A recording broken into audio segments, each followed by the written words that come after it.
Hello, welcome to episode 12 of the Paper Dungeon. So sorry for starting so late. It was crazy and stupid. And Ryan and I both had to start our computers over and we're late. Anyway, we're back. We're ready. We're live. We're doing it live. We do have a few announcements. Last week, we did a couple talk shows. On Monday last week, we did a talk show talking about episodes 1 through 11 of this campaign. And then on Wednesday, we did a talk show for the Between the Rows miniseries that we did.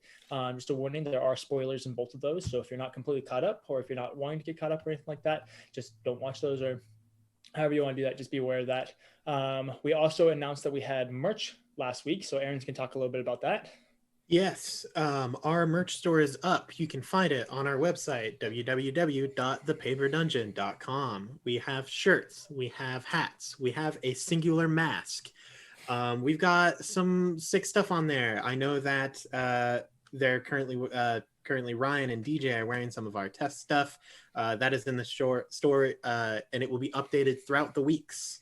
At the moment, we can only put one shirt on the store per day. So they will be updated as we go. Keep an eye out. They're really cool. We really like them.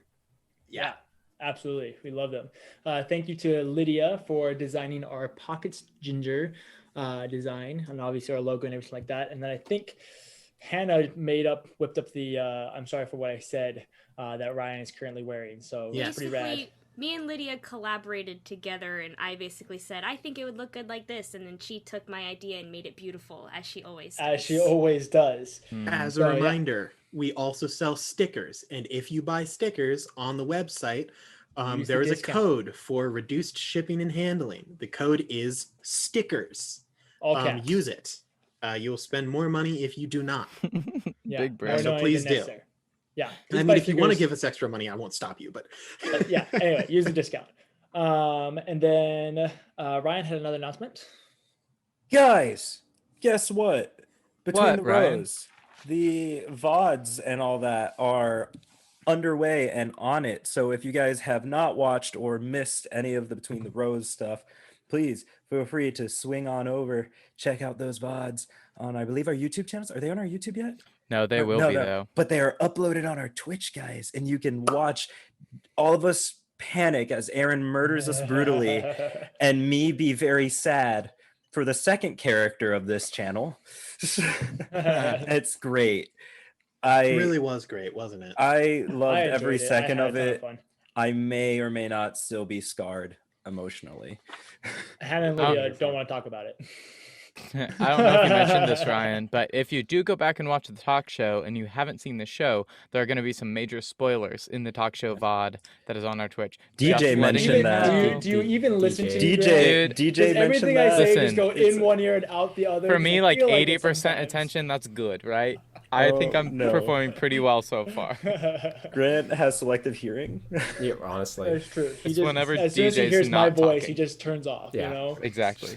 Love you, Dad. I love you too. Do we have anything else for announcements? I'm good. If not, let's go ahead and get started with episode 12 of The Paper Dungeon. Woo, I'm sorry. Oh, butterfly.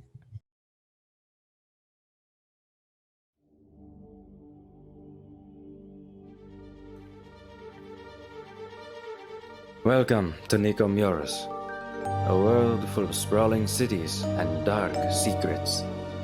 In the wake of the trial, a divine act of righteous judgment, the world has been launched into an era of rebirth. But there are those who still lust for darkness and ruin. Follow us across the continent of Talira, from the deserts of Elon Ryan to the fields of Rivaluna.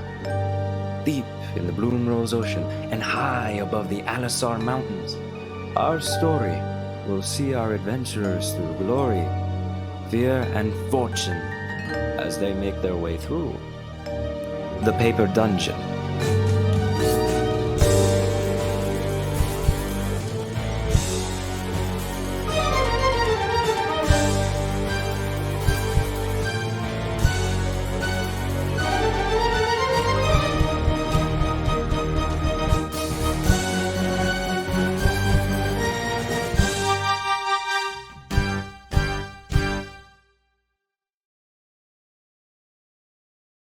The same. And we're back.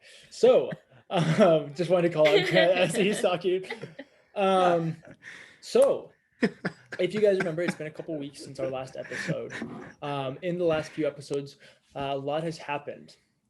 Our team of heroes had made their way into the Feywild, making their way through the wilderness, through the bogs, and eventually finding the hut that many of them are familiar with, the hut of Melancina, the hag that had been tormenting a few of them and causing a lot of problems for them.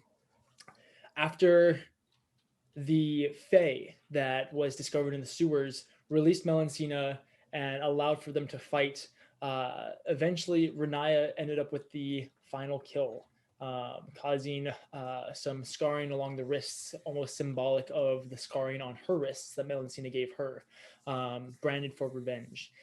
Afterwards, they made their way back to the portal that would lead them back to the material plane.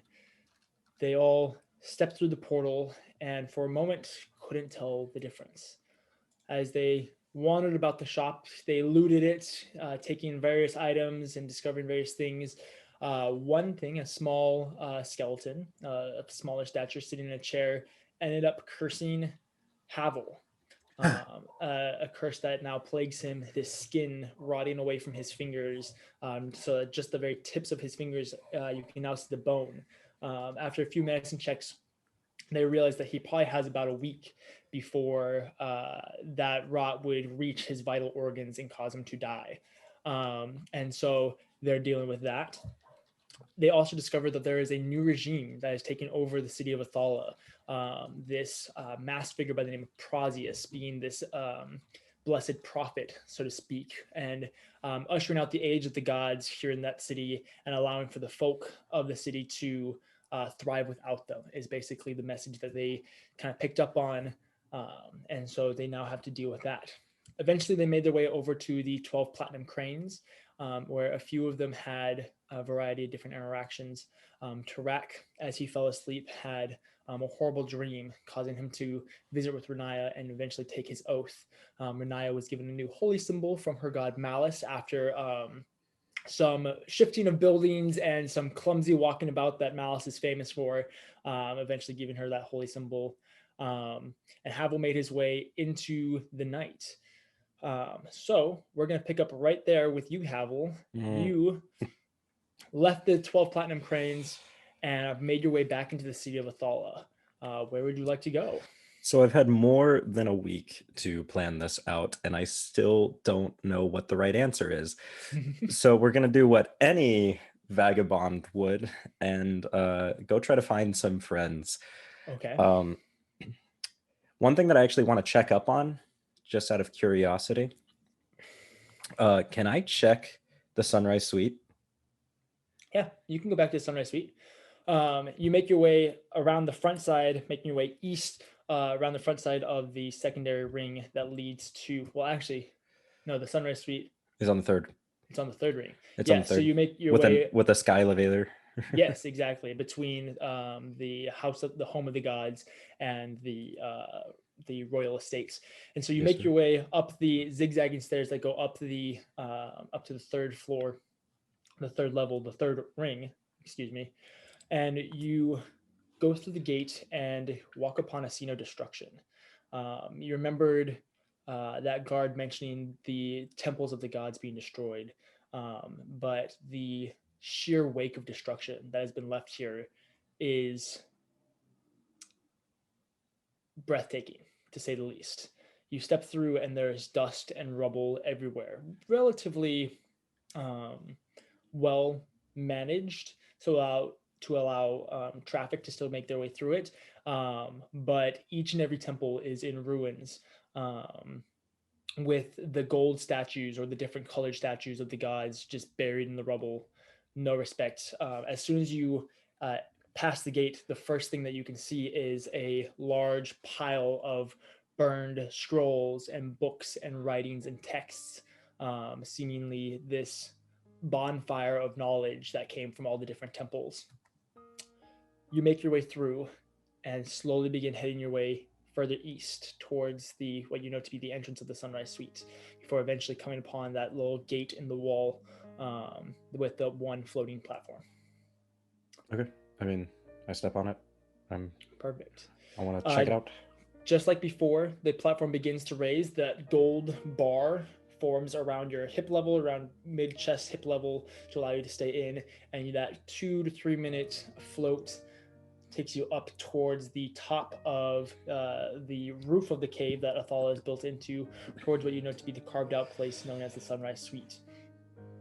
After a little while, you make your way up to the platform, and the one bar in front of you disappears, allowing you to step onto that platform and go through the small tunnel that leads to the Sunrise Suite. You begin making your way through, and you find it empty and quiet. No lights, no people. All of the coverings for the tables, all of the table Cloths? yeah, tablecloths, I guess. All of them have been removed and are not there. Just the empty tables.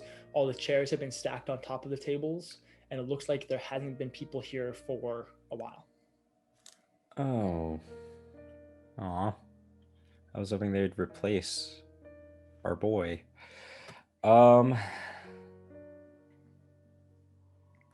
Using my better judgment, I'm not going to try to loot the place, and I'm just going to turn around. Okay, you turn around and take your floating elevator back down to the third ring. Okay.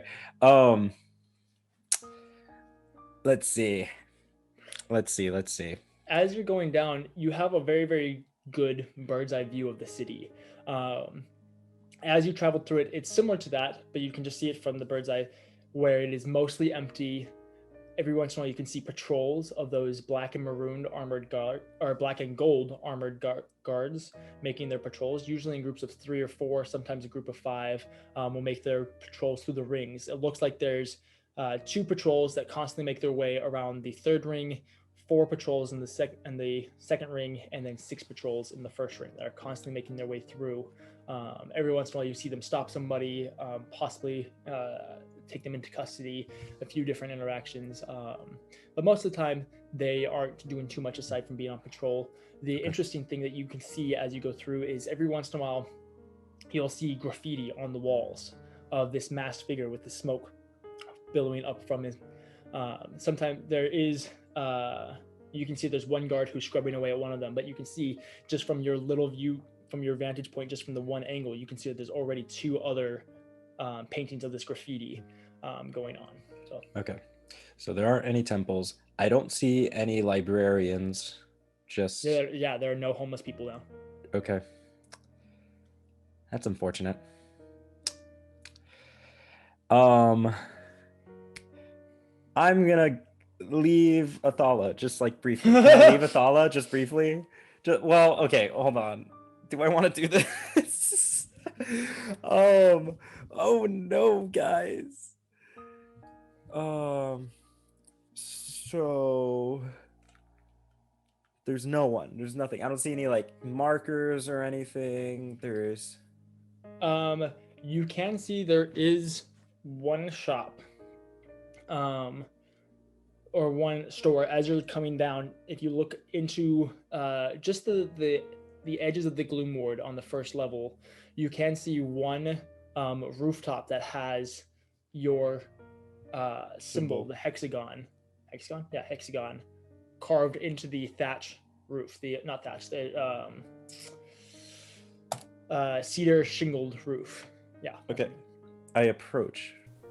Yeah, you make your way through the rest of the city, down to the first couple levels. Are you being sneaky, or are you avoiding the guards, or are you just making your way as fast as you can? Yeah, can I try to avoid the guards? Yeah, go ahead. Is that a thing? Go ahead and make a stealth check. So, Haval, is it about this time that you're feeling a tinge of regret?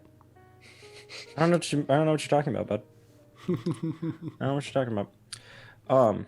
Hey, that's a butterfly, also known as a nat 20. Nice. Ooh, let's go first official roll with these dice, Hannah. Let's go. Oh yeah, shout out to Hannah for making us a bunch of dice. Her and Kenny crushed it. Anyway, Yeah, you time it perfectly. You remember the specific number of patrols that are in each ring, and you manage to time it well enough that you're basically just hanging out behind each patrol that you pass. Never alerting them or anything like that, but just staying just behind them so you don't have to worry about the patrol behind you catching up to you either. And you quickly and hastily make your way down to the first ring before heading further east, once again towards the tip of the Gloom Ward, passing Melancina's shop, passing several of the other shops, and making your way to the fringes of the Gloom Ward, which point you can see one tattered, blackened house.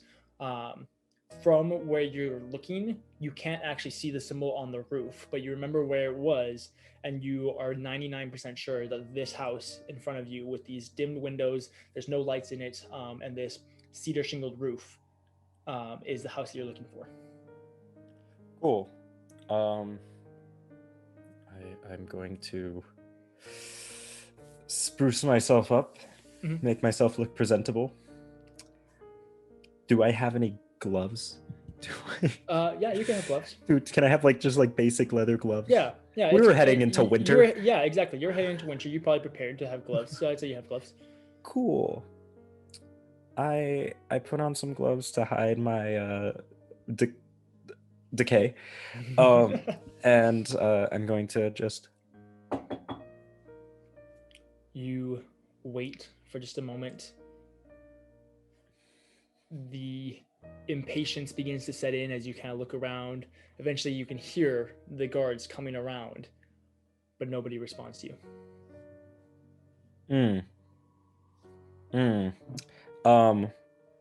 Well, can I duck into an alley? I hear guards, right? I'm gonna duck into an alley. Yeah, you can duck into an alley if you want. Okay. You duck in. I'll say it's the same stealth roll, so you don't have to worry about it. Okay. And wait for a few minutes as that one set of guards passes by. This time 3 guards, none of them talking.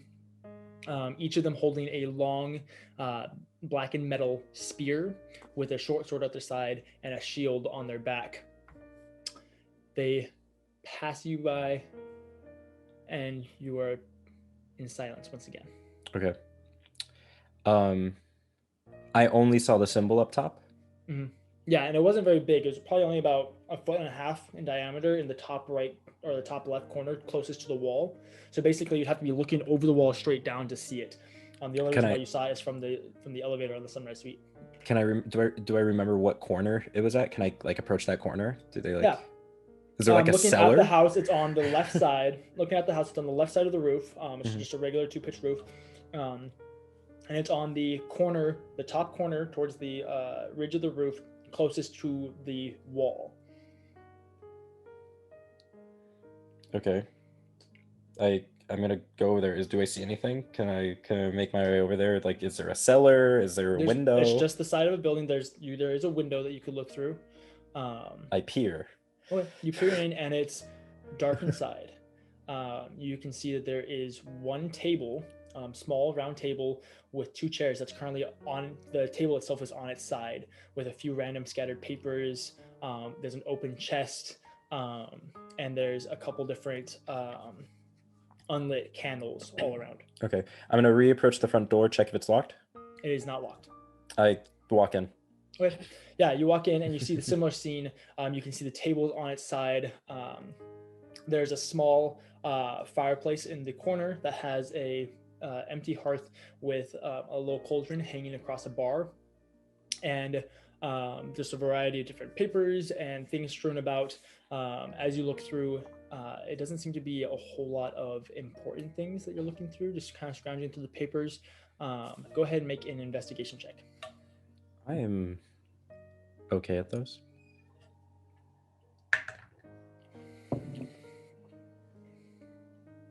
$15. You go through and you begin just taking in all the details of the scene. And the thing that stands out to you most is the scuff marks on the floor. It looks like people were dragged out of this building. Oh no. Yeah.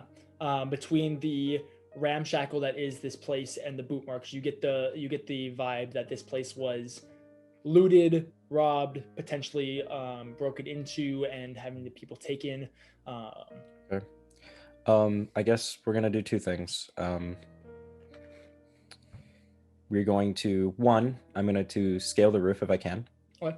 And I'm going to smudge out the marker. Okay. Yeah, you realize that it's like carved into the cedar shingle. Yeah. You just rip out the shingle and Yeah, it's yeah. good to go. Okay, cool. Not a safe house anymore. Nope. And I'm going to try to leave Athala briefly. Okay. Do they have a? Okay, DM Ryan's stupid. Did we find out whether or not there is a curfew? You did not ask about a curfew. Unfortunate. I'm going to continue to stealth and leave Athala. I want to enter a field outside of Athala. Okay. You make your way back towards. I can hear just one for of the the. front gates. You're fine. Oh, okay. This is like just for the lulls. I can re-roll, but okay. You're fine. You make your way towards one of the two front gates, just past the two stairwells that lead up to the second level, the ones that arch and go through. You make your way just past that to the what is known as the eastern gate. And as you approach, staying stealth, you can see that there are 4 guards stationed at this gate.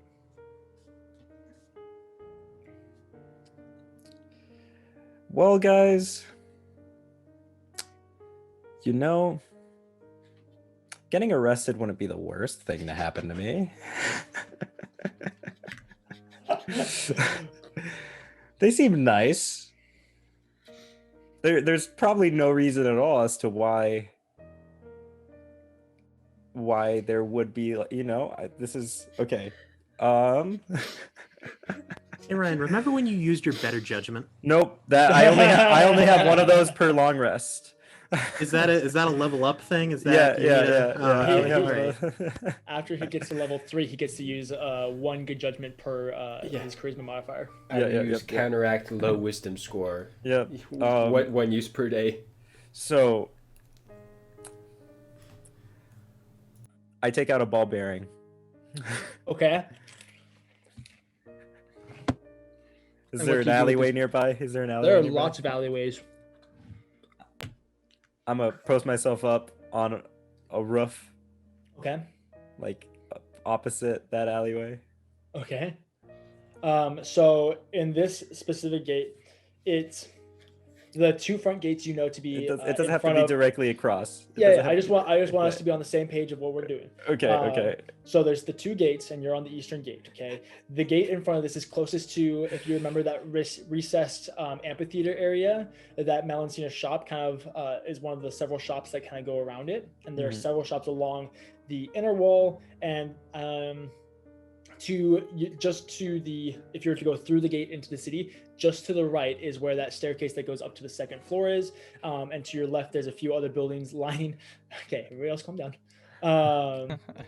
There's a few other buildings lining the outer wall and the inner wall going out left, and there's alleys between each building. There's an alley behind the shops on either side, between the shops and the walls, both the inner and outer wall, and then You know what? yeah. And then I think there's 1 row of buildings in the middle, if I remember. You know what, guys? Rolling a Hannah. Yeah. So you can do it. You can easily find an alley if you want. I just want to make sure that we're on the same page. Yeah. Okay. Well, I mean, here's the thing. This is not gonna work. I have a vague inkling it's not gonna work. How many stray cats are there? I'm just curious. Like, was that a common occurrence? Give me 1 second. Like, are street rabble a common thing? Don't worry. Why are you guys questioning my? There are no street cats anymore. Because you sat in a gnome chair and got cursed. That's why we're questioning Your this. point? He doesn't So- have a bad record at all. This is At all a part. This is all a part. No, yes, it's the smoke process. monsters, curses. Right, as Yes, you stand- those Dungeon don't Daddy. exist. As you sit on top of one of these rooftops, trying to stay stealth, you can see that there's 1 stray cat in an alley 2 buildings over. Okay, so stray cats exist. Mhm. So they haven't completely cleaned the streets, purged them of all life.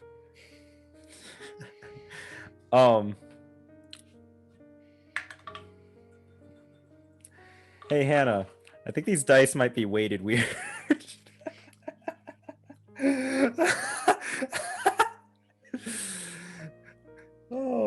Let's just for good measure. Okay, I mean, I rolled a different number. Stray cats do exist. I'm choking on my own spit. Stop that. Called Don't do karma. that.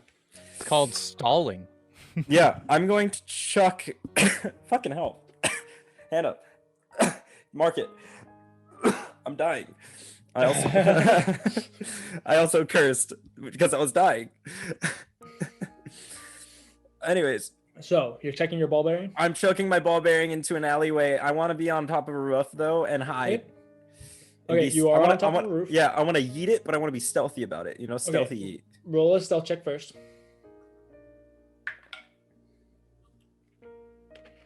I think Hannah's dice want to kill me. The 16, yeah. Okay.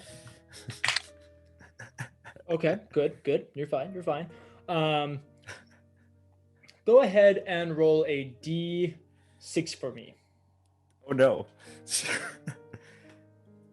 Big money, no whammies. 4. 4. Okay, cool, perfect.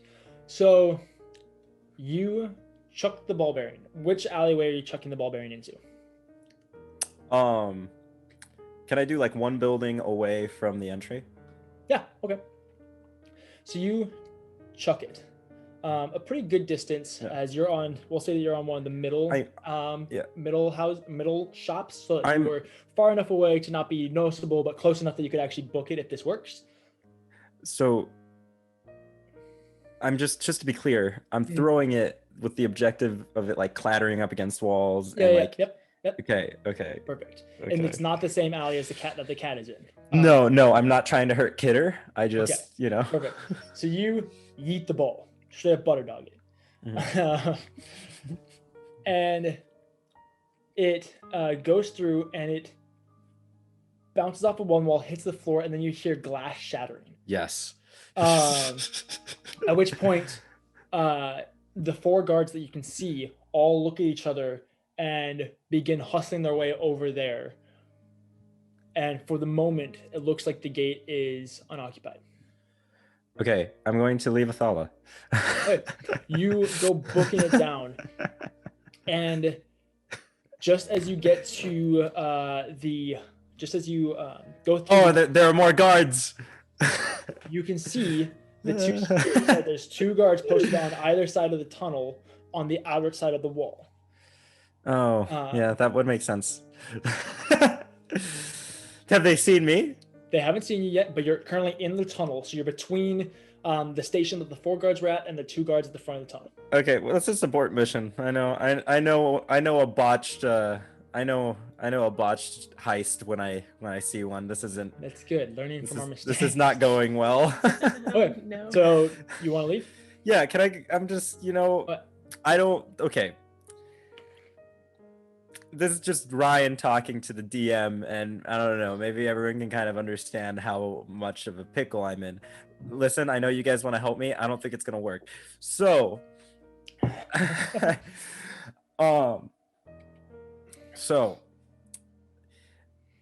for speed, we don't have to flavor it. Can we just go back to the Sunrise Suite, and I want to go into the gardens because that's the only other place I can think of right now. Perfect. You go all the way back to the Sunrise Suite. I'm getting my cardio in. Yeah, no, you're booking it. It's been probably about 2 hours in total of running around the city, making your way to things. And so you're starting to feel pretty tired. You were already tired from the fight, and now you're 2 hours into what should have been a long rest. So you're getting on the point where you could be taking a level of exhaustion. No, not surprised. But you make your way back up to the Sunrise Suite, and you make your way through the empty foyer, going out right to the back of the foyer to where the double French doors are. And you push through some, and you can see an unkept garden. A lot of flowers have died. Some of them made their way through the winter and then have regrown. But a lot of the bushes are a little overgrown. There's some grass poking between some of the cobblestones. Not like a wild jungle by any means, but definitely not a well-kept garden. Haval collapses onto his knees. Perfect.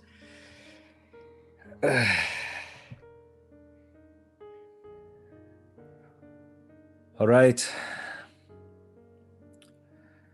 Well, I tried making a bit nicer of locale for you. And I'm not entirely sure if this is beneficial for me or mayhaps it's only beneficial for you, but I am in a predicament. Qatar, I know you're listening. Your type always keep tabs. I want to make a deal, or at least discuss one. Go ahead and roll a persuasion check. I'm good at those. Just this dice hasn't been treating me well, Hannah. It did one good thing. It rolled a natural 20 right away. It expended all of its energy.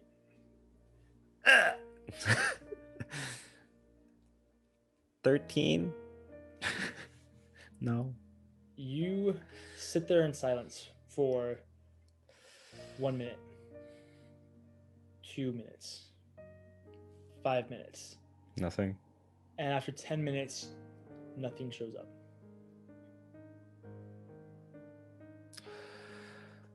Interesting.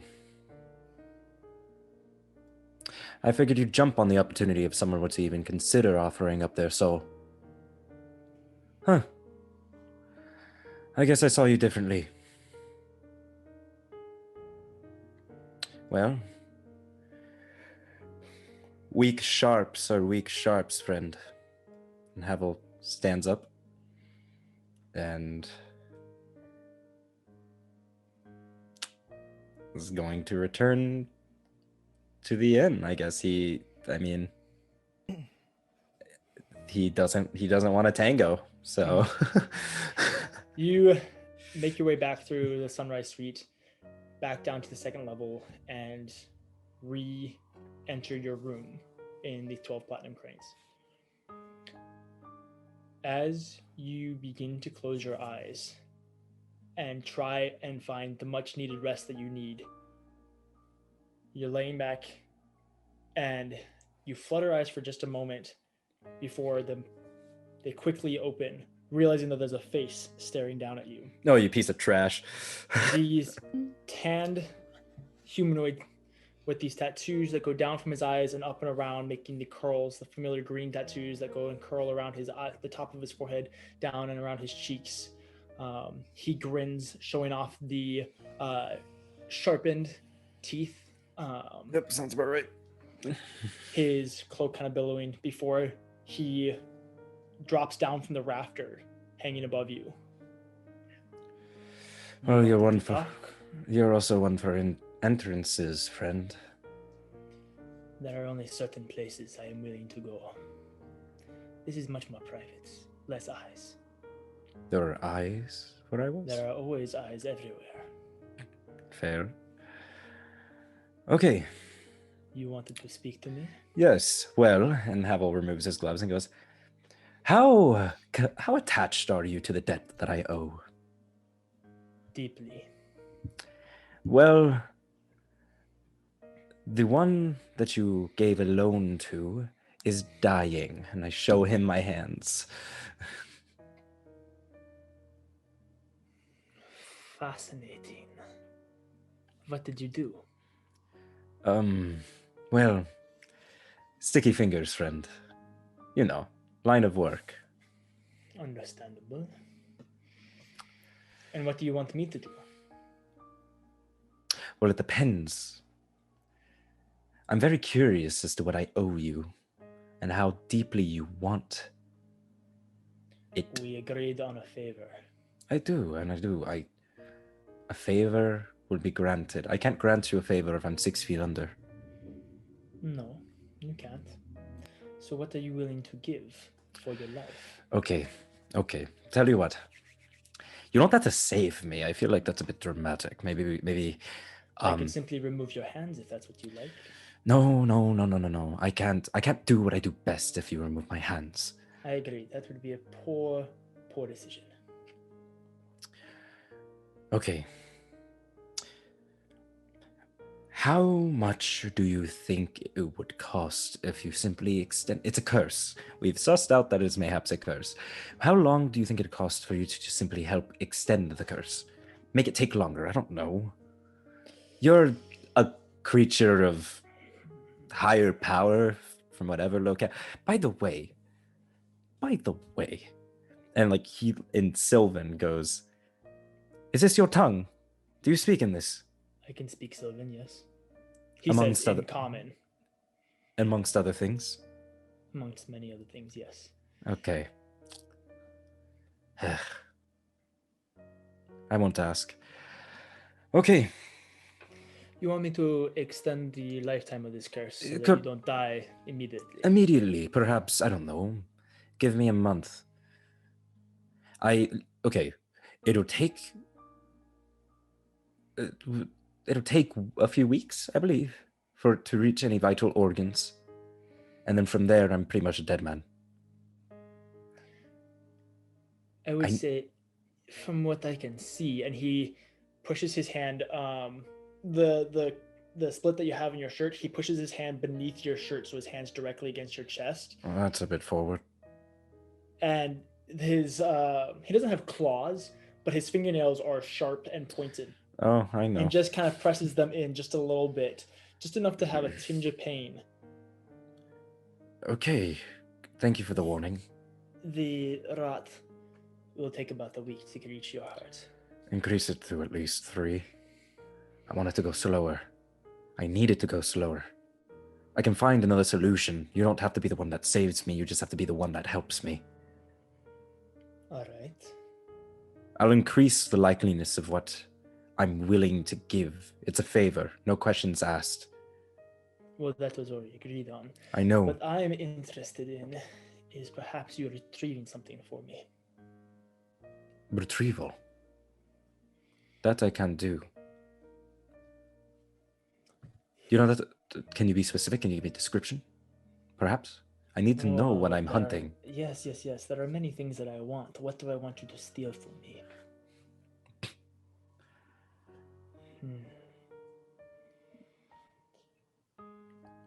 Now listen here. I've done many a heist. Doesn't mean that everything comes without a price.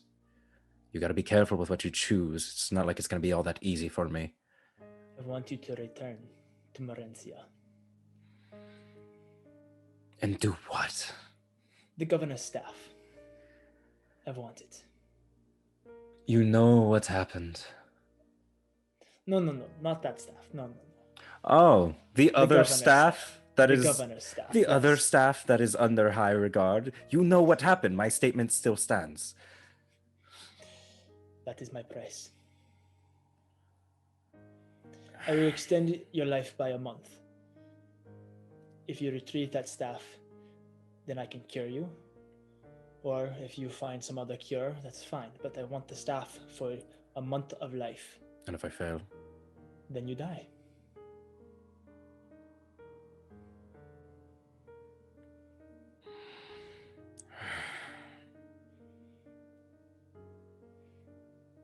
That gives you a month to find your cure.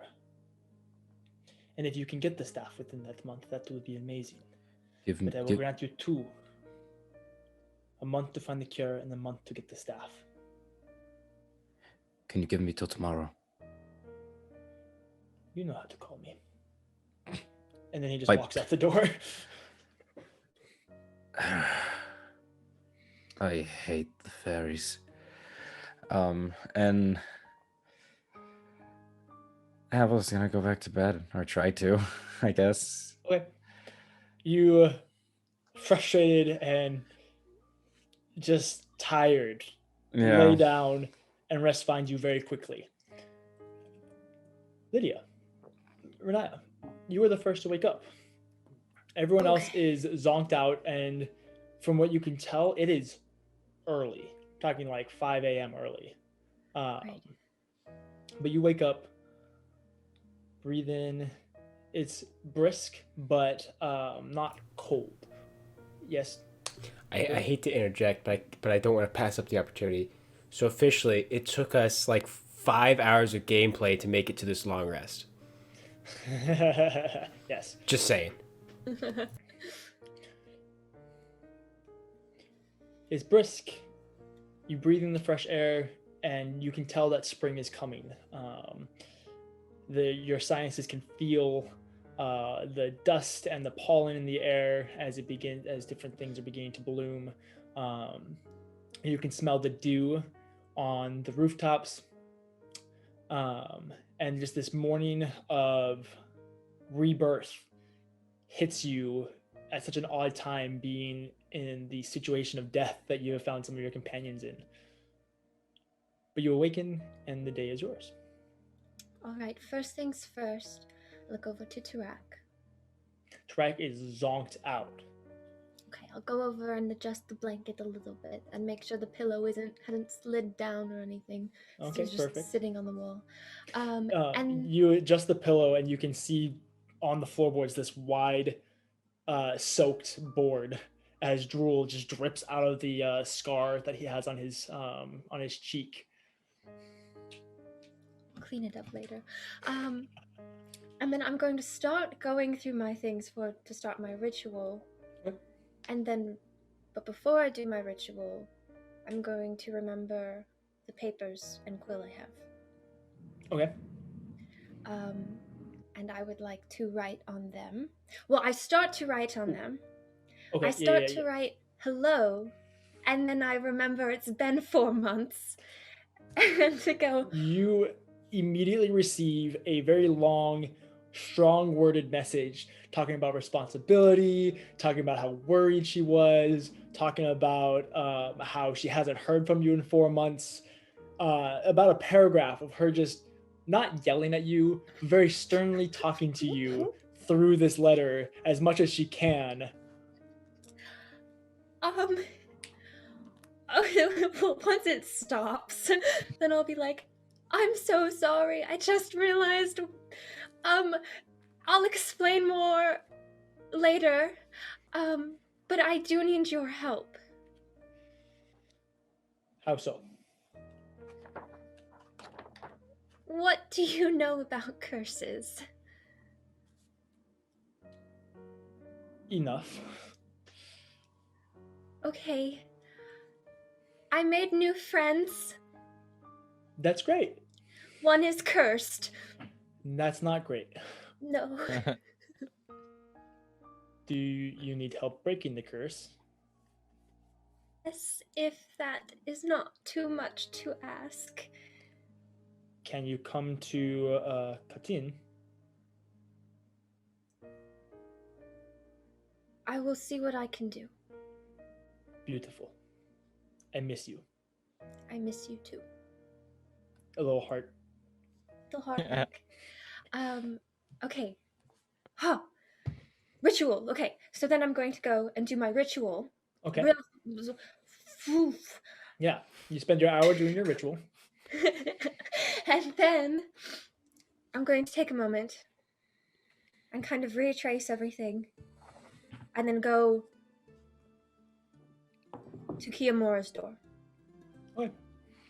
You exit your room, make your way over the few other rooms, and then gently knock on his door.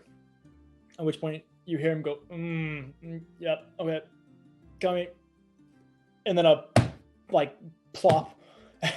As you can assume that he just rolls out of bed onto the floor before he gets up and makes his way over and opens the door. And you can see his hair is almost glued to his horns, sticking straight up, as he's shirtless, showing off the tattoos, just kind of resting there, the sleep still in his eyes, little crusties on the inside. You can see there was just a little stain of drool. Good morning, Renaya. Good morning. Sorry if I woke you. Oh no, it's fine. I need to wake up anyway. Nice tattoos. Thank you. I'm quite fond of them. Do you need something? Can I help you? And he drags some of his hair off his horn. Well, Here, come in. Oh, well, okay. Here's the thing. Some urgent situations have arisen, but there's still a lot of things that we need to do here. Fair. And so I thought that I could try and knock a few things out. But I was going to go and check in on the catacombs, but I know that's kind of What- your thing, so I Why are figured you you'd want talking to like do that. that? Talking like what? Calm down. It's okay. I would love to go to the catacombs. That actually was something I was thinking about. So I'd love to go check them out. Do you want to do that right now? I think the sooner we can get things done, the better. Okay, well, here, let me put on our shirts and grab my stuff, and then let's go. Okay. He puts on his shirt, his jacket, the little bit of armor that he has Keep him shirtless. before grabbing the 3-part spear, and breaking it down to rest on the hook on his hip, and grabbing his pronged shield and throwing that around his back. All right, let's go. Okay. You guys leave the 12 Platinum Cranes. It's about 6 in the morning or so, and begin making your way down towards the Gloom Ward. It's rather unfortunate as the catacombs are basically in the very farthest back point of the city, and in order to get there, you basically have to go back to the front of the city and then go all the way around. So it takes you guys a good hour and a half to eventually make it through the catacombs, or to the catacombs. You also quickly realize there are patrols of guards going through. So I'll have us both make a stealth check. Okay. Where's what I'm looking for? What'd you get? 13. Okay. Yeah. Kiyomura got an 18, so between the two of you, you succeed. He every once in a while stops you and pulls you into an alley as a patrol of guard comes by, and after a little while, to that hour and a half, you make your way to the catacombs. He takes you around that back alley, and again, you find that one hidden archway, which point he takes you into it, and you guys enter into the catacombs. As you're going through, you enter on a different scene than how it was left. The catacombs themselves are the same structure, but there are no longer beds inside of the catacombs. Just looking at it from the tunnel itself, not actually entering it, there are no longer beds and cots and small fireplaces and stuff like that, but you can see tables, shelves, different glass bottles with a variety of liquids in them going through different processes. You look upon a scene of arcane experimentation, but there's nobody there that you can see. Where do you think everybody went? I don't know. Do you think maybe they moved further in, or? Potentially, but the catacombs have a dead end. They don't, at least this branch of them doesn't go all the way through the mountain. Whatever happened to them, they had to have left. I mean, I would imagine, at least. Do you think they're okay? I don't know. It has been a while. Who do you think is taking up shop? I don't know. I'm gonna go and start to, like, look at things but not touch anything. Okay. You and Kiyomura step into the laboratory, and as soon as you step past the gate, you hear a sword be pulled from its sheath. Turn around, you can see these two figures. One of them in this shirtless robe with sleeves that go past their elbows, like the gloves that go past their elbows, and this little, not tiara, but kind of this crown-esque type thing. And the other, a well-armored soldier, both of them with a pale blue skin. And they draw, the one with the armor draws its swords, and the other one begins to have lightning pull between its fingers. Go ahead and roll initiative. Just like that, huh? Well, that didn't go as planned. Excuse me, Mr. DM? So, all I'm hearing is that Lydia can go around doing things without and get in trouble Hey. without anyone getting mad. But when I do something, I at least went to somebody. And notice how I went Lydia, to someone. notice how Lydia didn't touch anything. I went to That someone. means that it's not her fault. It's the DMs. I went to someone.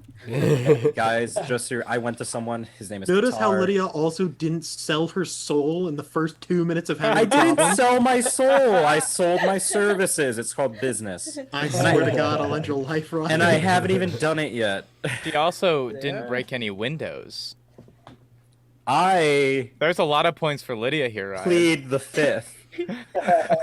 Hey, no fingerprints on anything if you don't have fingers.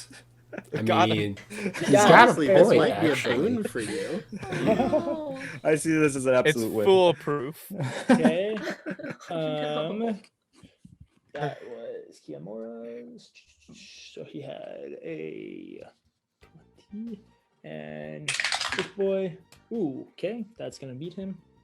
Yeah, okay. I just wanted to And be one free, more. guys. I just wanted some fresh air.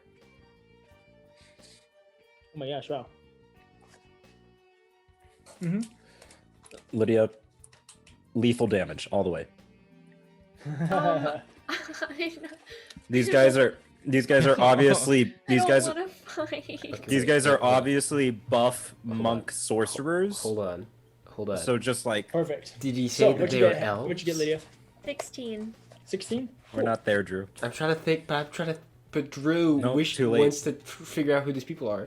Too late. So the armored blue person draws their sword, at which point Kiamura turns, so you are behind, or technically you're behind him, as he is behind you, and then these guys are behind him. So when he turns around, you're behind him. The blue figure goes up and goes to stab Kiamura. That's not going to hit with a natural 1.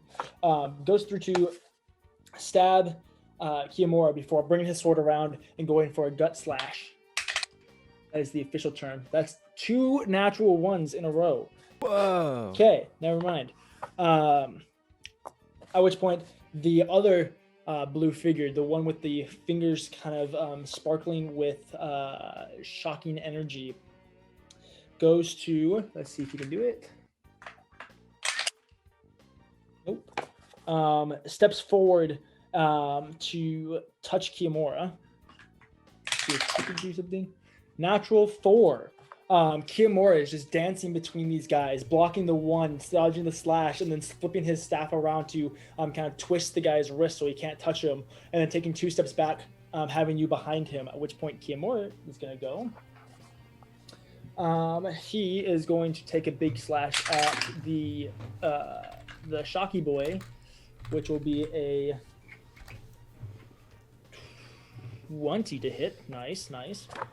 So, So wait, does that mean that for once DJ is not rolling high against the party?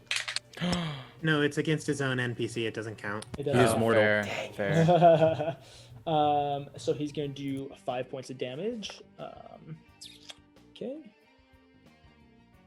And that's all that Kiamura can do.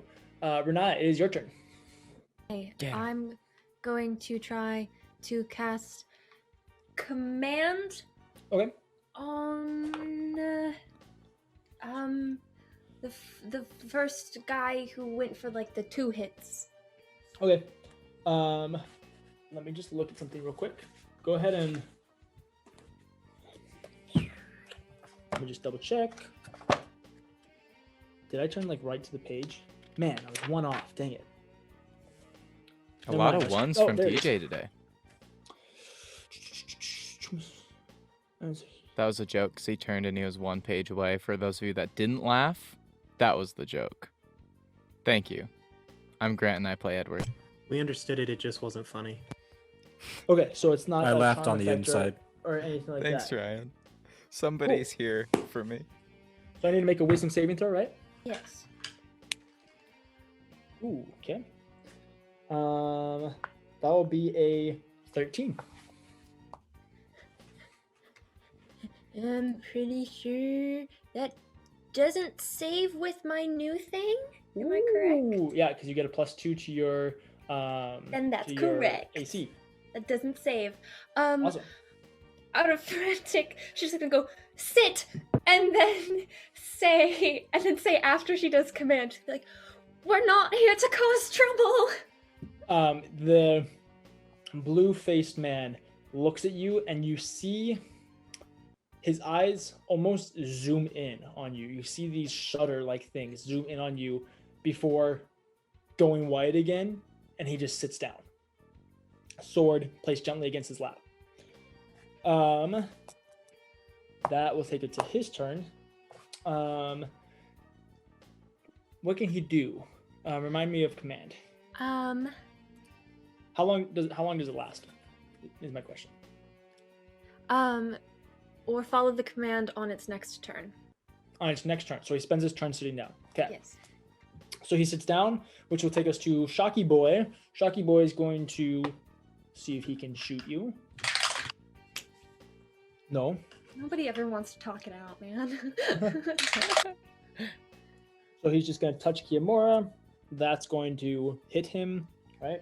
Yep, that's going to hit him. So he deals 1d6 damage. Okay, so 8 points of damage to Kiamura. That sucks. So 24. Cool. So the sword, one wielding a sword. I don't know how else to describe him. The armored one sits down, gently placing the sword against his lap, at which point the other Shocky Boy just kind of looks at him and steps past him, grazing his hand across Kimura's chest as he's trying to take one step back. And this immediate bolt of lightning-esque energy shocks Kimura, causing him to convulse and lock up for just a moment before taking a step back and taking a moment to breathe, at which point he's going to stand up and just try and run his spear right through a boy. That's going to hit with a natural 20. Nice. So 10 points of damage plus a d10. Sweat rate? Question mark? Oh no. Oh, I guess no. Kiamura can't. Well, Kimura can smite. He's at second level, so he is going to do that. and Renaya It's hates 2d6, him for right? it. It's 2d6, right, Drew? 2d8. 2d8. Oh my gosh. For some reason, I don't have that written down on this sheet because it's not the updated Kimura, but it's fine. Ooh, nice.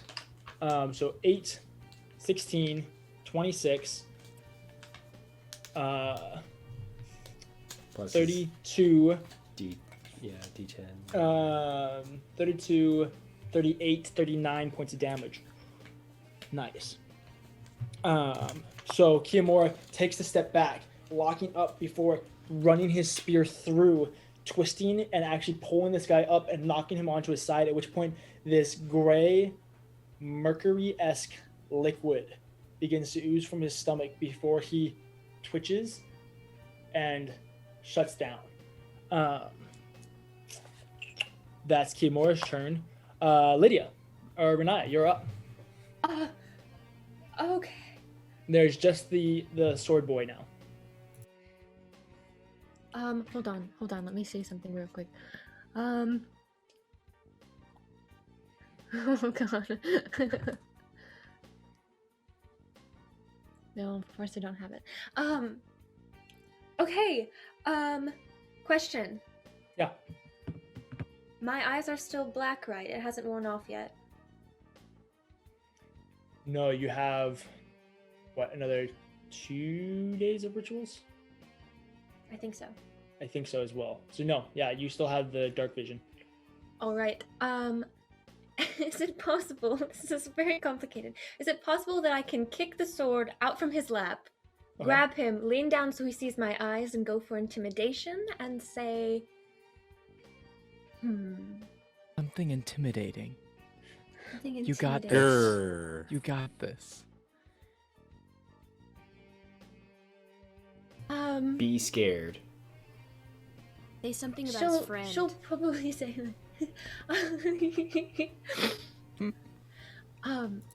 you better not try anything or you'll end up like your friend over there.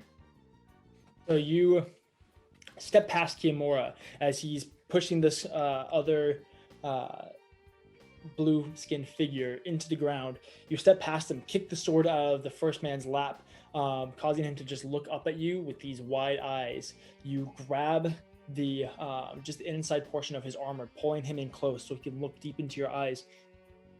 And you say that, and there's no visible change. You can see now his eyes are very much mechanical in nature, being able to zoom in on you. But there's no change. They don't adjust. They don't change or anything like that. There's no response to this intimidation. Uh-oh. Is that your turn? That's my turn. Great. He grabs you and throws you onto the ground, supposedly. That would be a 18 to do that. Should be contested. That works. A throw is normally contested if he wants to do it. Oh, that's fair. Go ahead and roll an athletics check. Facts. 14. Yeah, so he grabs you and throws you onto the ground, at which point he gets up, and he did not use his action to attack, so yeah, that's what he can do. He just kind of throws you onto the ground before standing up and just placing his boot on your chest. Which point it's other one, he's dead. Kiyomora's turn.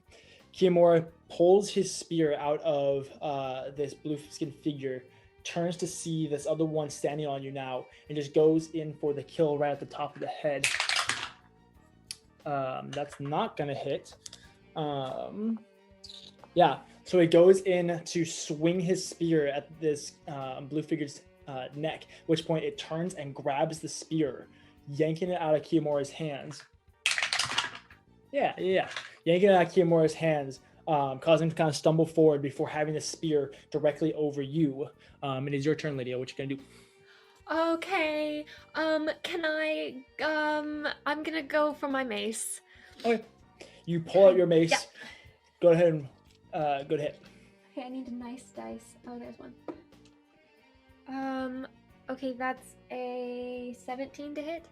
That hits. Okay.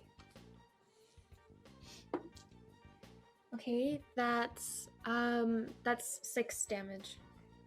Nice.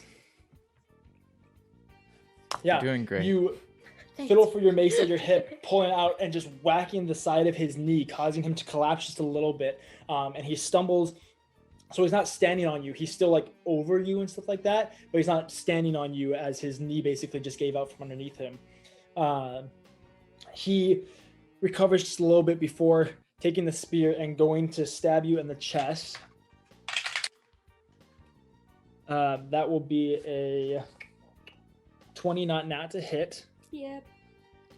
So that's a d10, but he's not proficient in this weapon.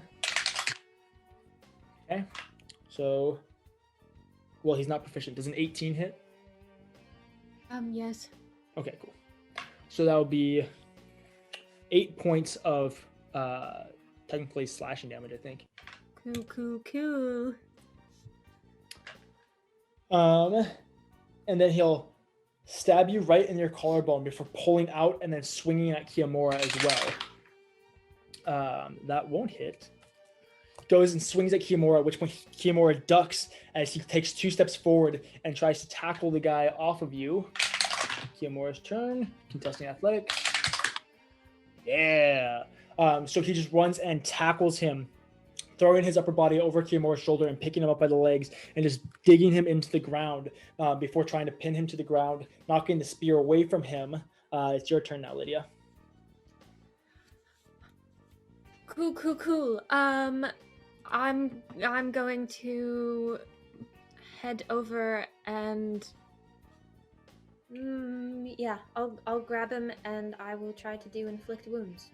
Okay, yeah, it's not hard. You don't even have to roll for it because he's pinned down to the ground and can't resist. And so you go in and go ahead and roll your damage. It's not an auto crit if he's grappled, right, Aaron? Yeah, that's what I thought. Only if he is, I believe, paralyzed.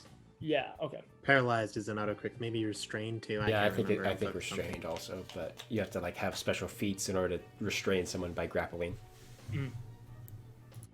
17. Ooh. I don't want to do this.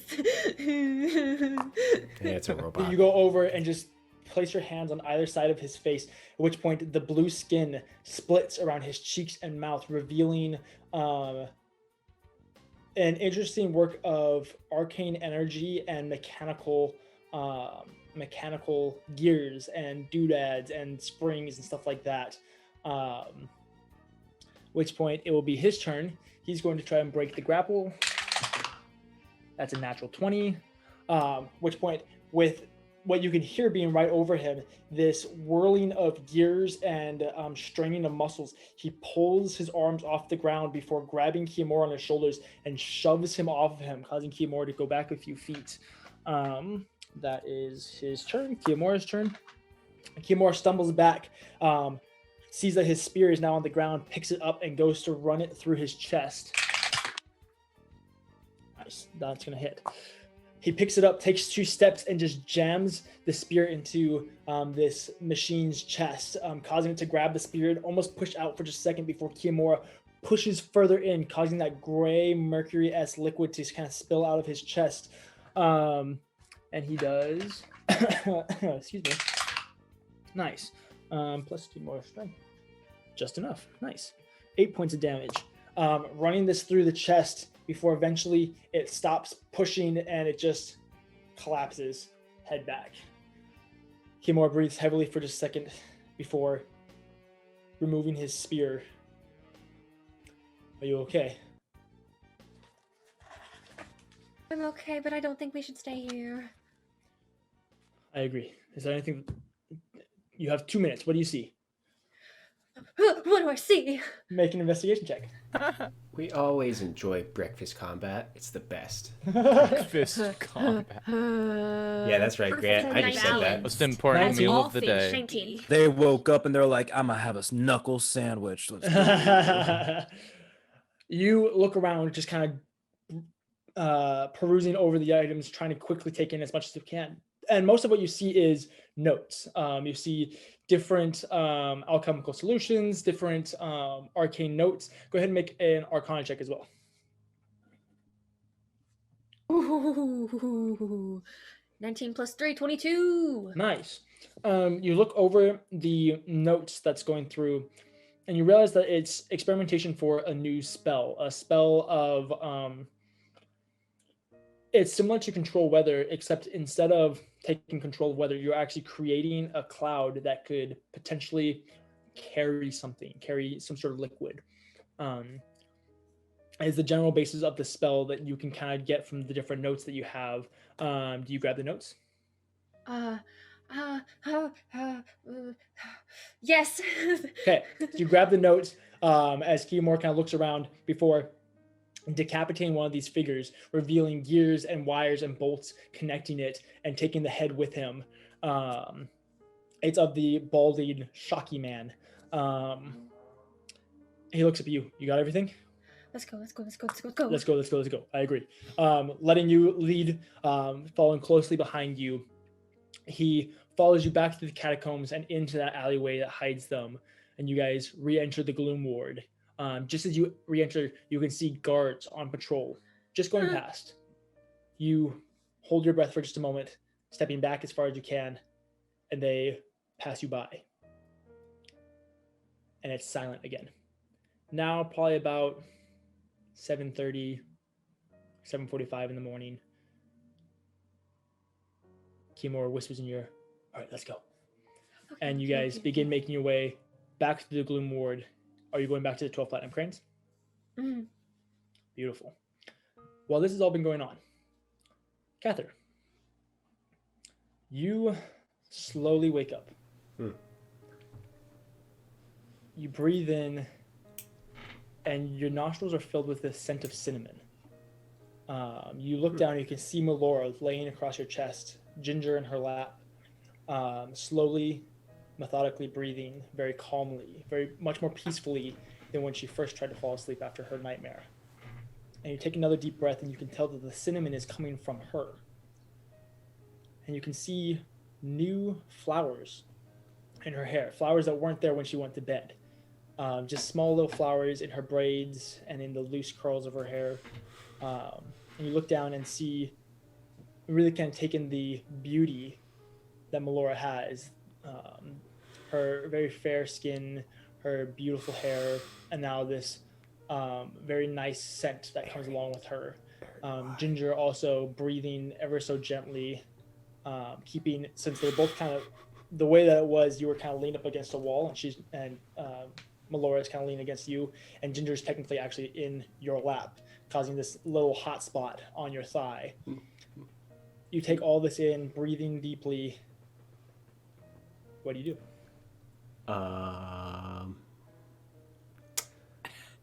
That's a great question, DM. I will attempt to move both Ginger and Melora as gingerly as I can. Hey, that's Make a right. dexterity saving throw. All I right. have a new very much high passive perception. It's true, and I have a new very bad dex score. So we're gonna see how this goes. Oh, don't lie. That's not new. No. Actually, It actually is. It's actually Yeah. because of Tasha's. I got to change around some of my scores, and now I have a -1 to dexterity. Woo! So could it be maybe a stealth check? Sure. Okay, cool. That's slightly better. Are you still wearing heavy armor? No, I don't sleep in heavy armor. Hey, look, I don't know, man. You do. No, he's a normal person. He's just in his plate. He's just I like, sleep in heavy armor every day, like Aaron. I do. I am ready for. I am ready for everything at all times. What you get, Drury? So just for the record, I started with Ginger. Okay. Mm-hmm. Okay. That will be with my +1 to stealth, a 2. Nice. So nat 1 counter. So nat 1 counter. Not one First, counter. so Haval, Go. first roll of the He night just, gets a like, nat 20. Meanwhile, Cather, first roll of the night gets a natural 1. This sucks. Hashtag on brand. I hate So my life you- right now. You don't even touch Ginger.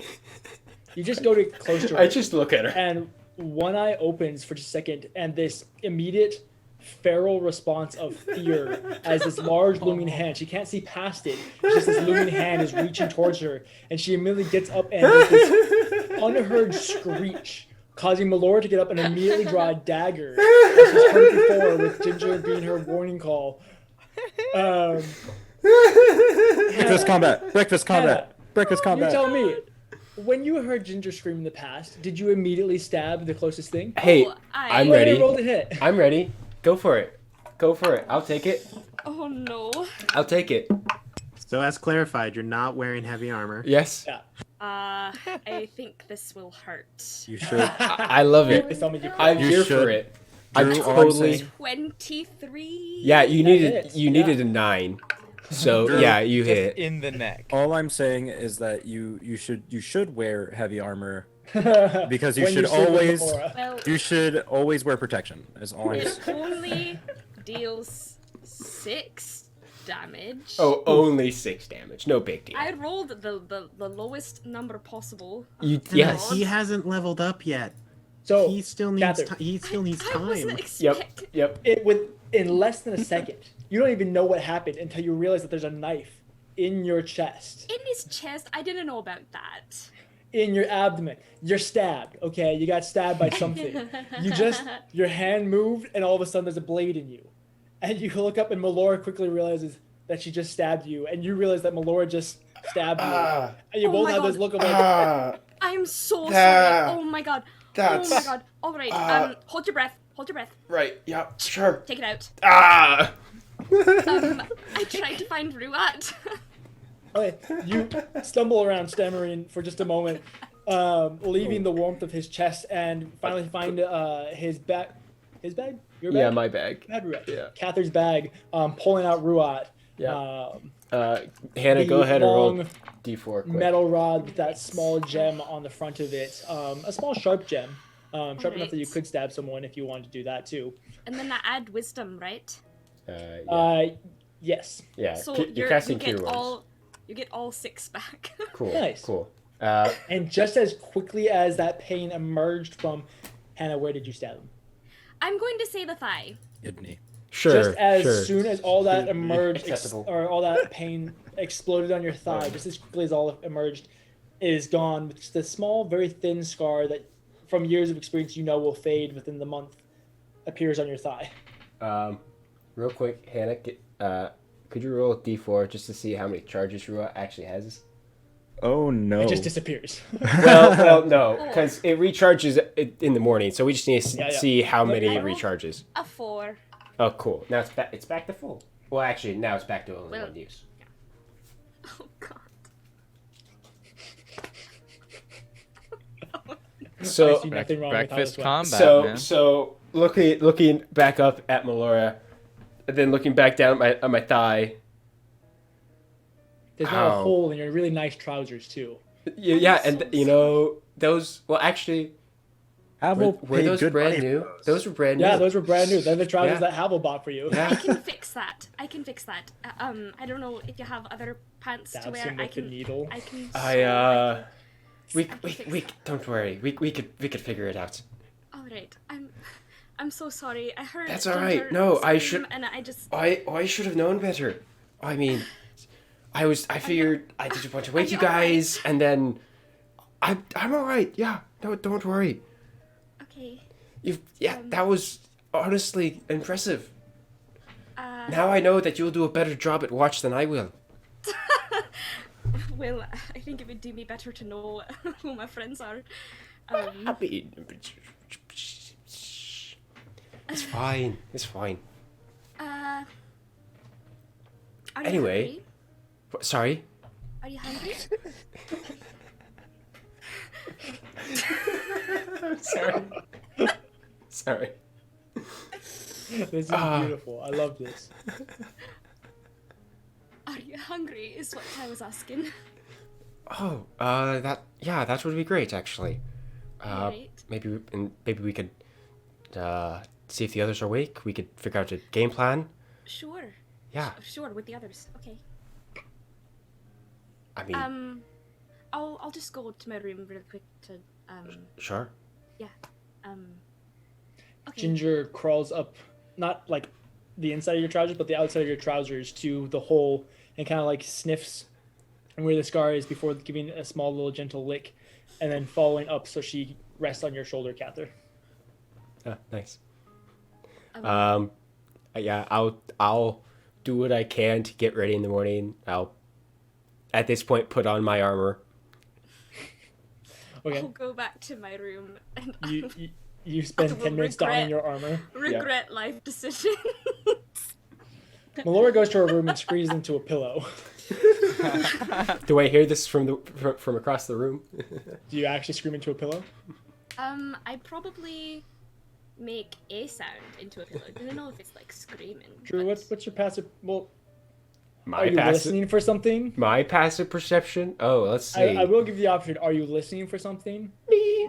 I'm Well, always we're gonna pass listening. you. Sure, why not? Just for the fun of Sure. it. Make a perception check. Okay, I could do that. Mr. Cather, DM, what sir. do you hear with your What you elven hear ear? with your elven ears. Cather's barely an elf. Elves are good at things. Ouch, dude. Oh, wow. Also, Grant, why? Thank you, but why? All right, You're so welcome. that was with a Don't different question die, it. by the way. What'd you get? But Nat one counter. Oh my gosh. No, you're busy. You're donning your armor. There's Sure, a very intricate sure. process to that. There's a Yeah. lot of latches that you have to go I'm through. I'm scratching Ginger behind the ear. Yeah, exactly. Every once in a while, she like nibbles at you, and you're like, stop. So, yeah, you don't hear. I'll her. find maybe a couple nuts that might have that like Melora somehow left in my room, and I'll feed it to Ginger. She eagerly noms on them.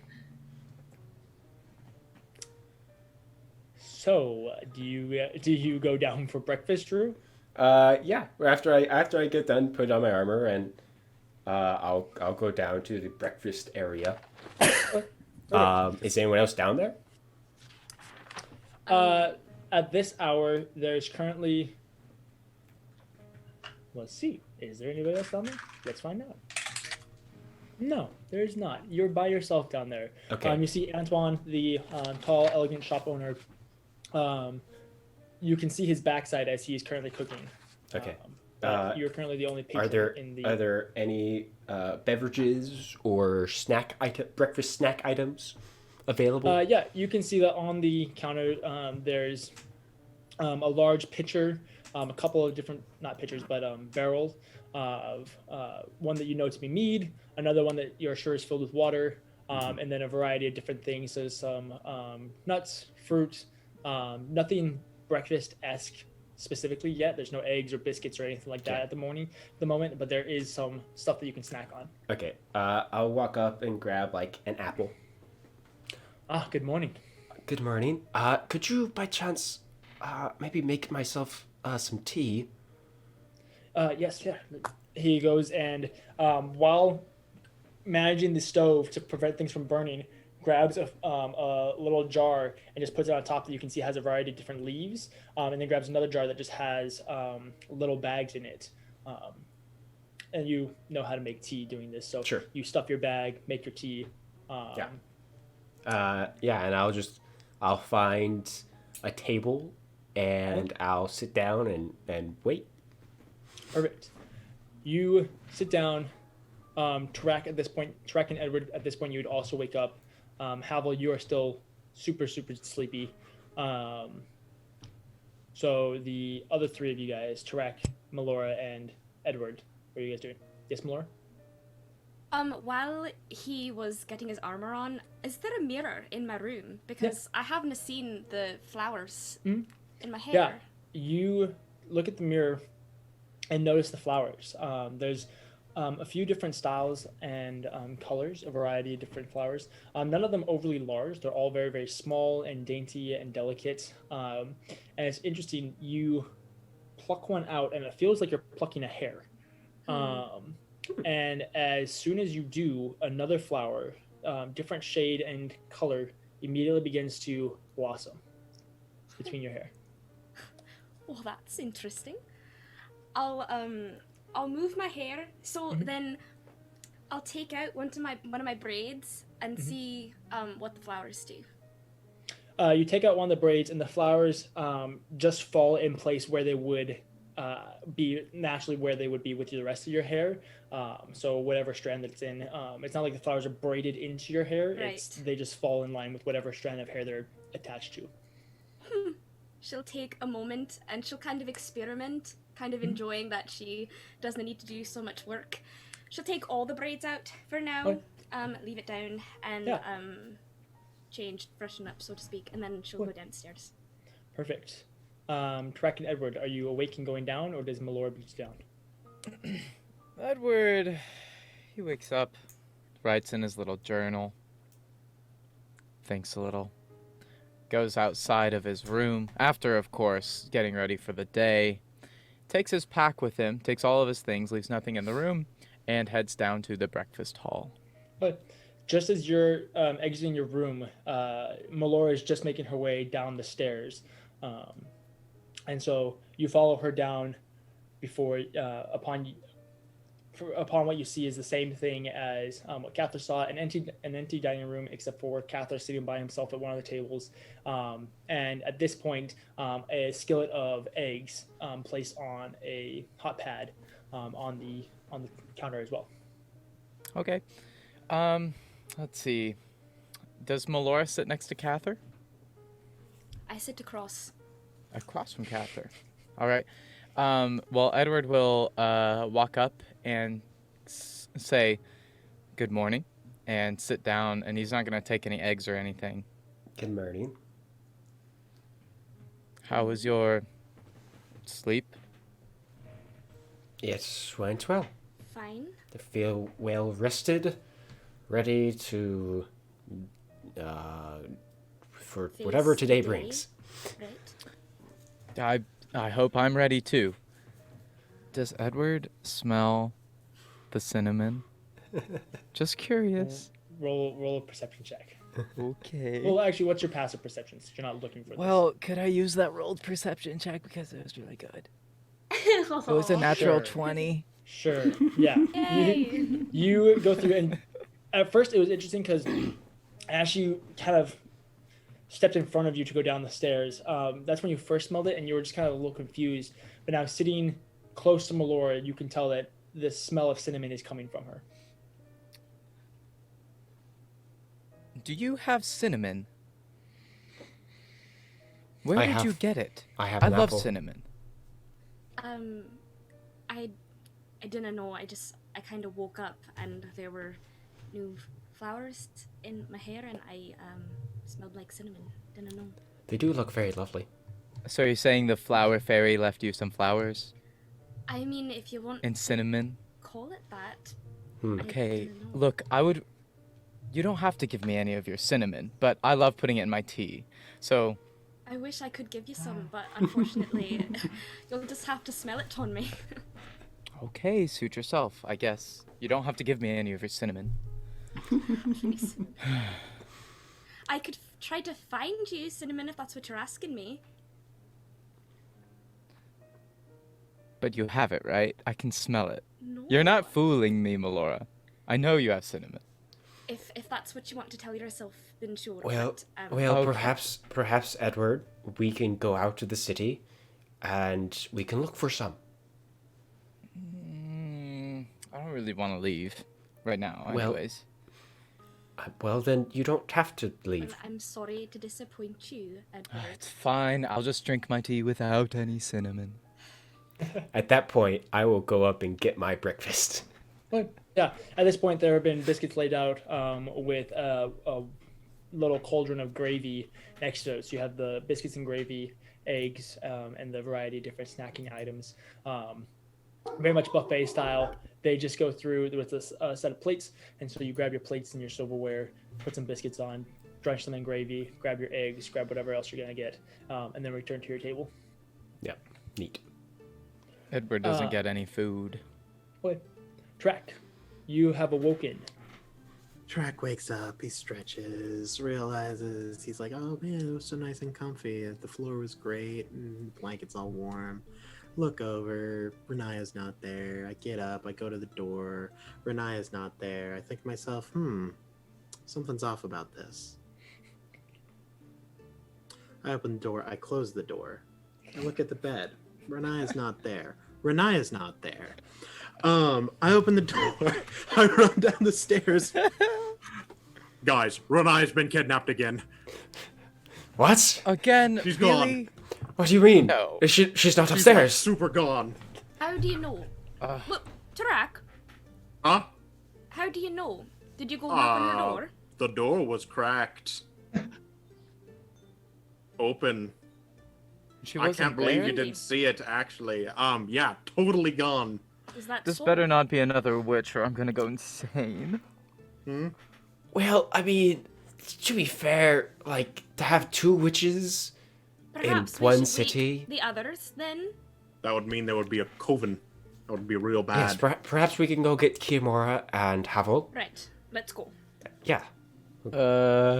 Go back up and get Havel. I dead ass thought you guys were just gonna say perhaps we could go up and get Kiyomura and just end it at that. Yeah, ended yeah, at that. right. Yeah. There is no Havel. Not anymore. Although we are DM-less. Oh, there's our What are you DM. talking about? There we I'm go. right here. No, you're not. So you Um, guys all head upstairs. Who do you go to first, Kiyomura or Havel? Which Kiyomura. door is- Havel. Oh, yeah. I'll go Kiyomura to would be the Havel further first, too. door. Havel. Yes. Okay. Havel first. So you go up and you knock on Havel's door. Havel, you don't hear any of this. Is the Knock door louder. open? It is not open. I like. I mean, the door's like not locked. Forearm bash on the door. Ryan, what's your passive perception? 9. I open Yeah, the door.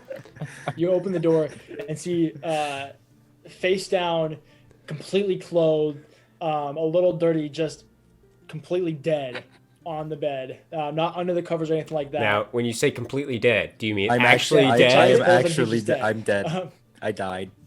I shoot a glance at Cather to kind of like. Hold Although probably a bit concerning, I'm not breathing much.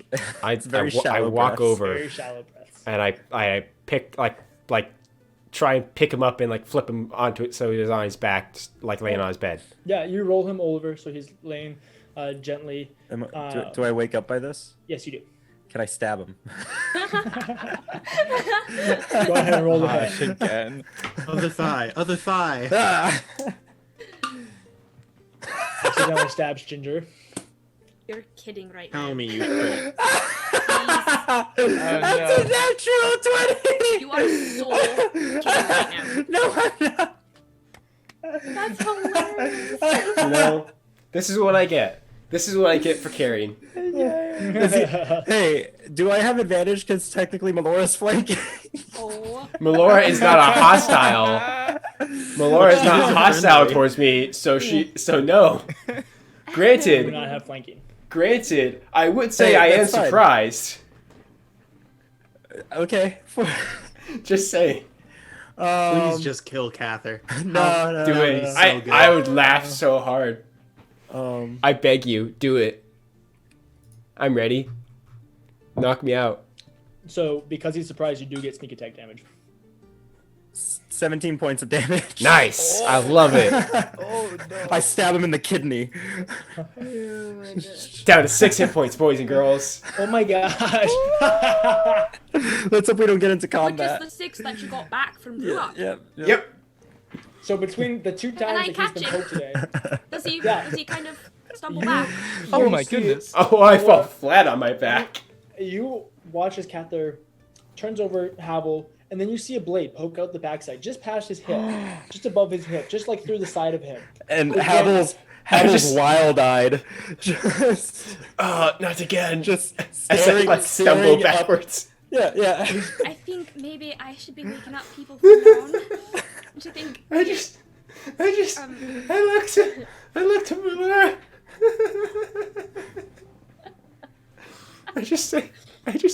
I take out the blade. I give a stern look at Havel. I pocket his blade and I walk out the room. I mean, what are you doing in my room?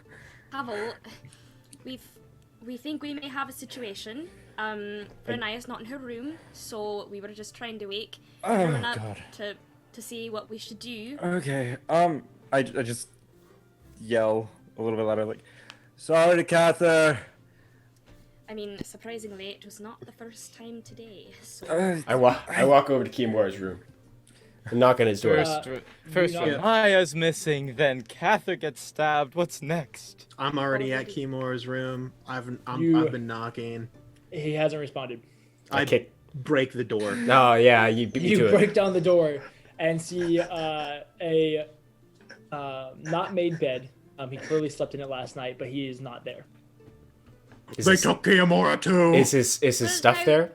Hold on now. His bag is there, but his shield and his spear are not, along with his armor. Okay.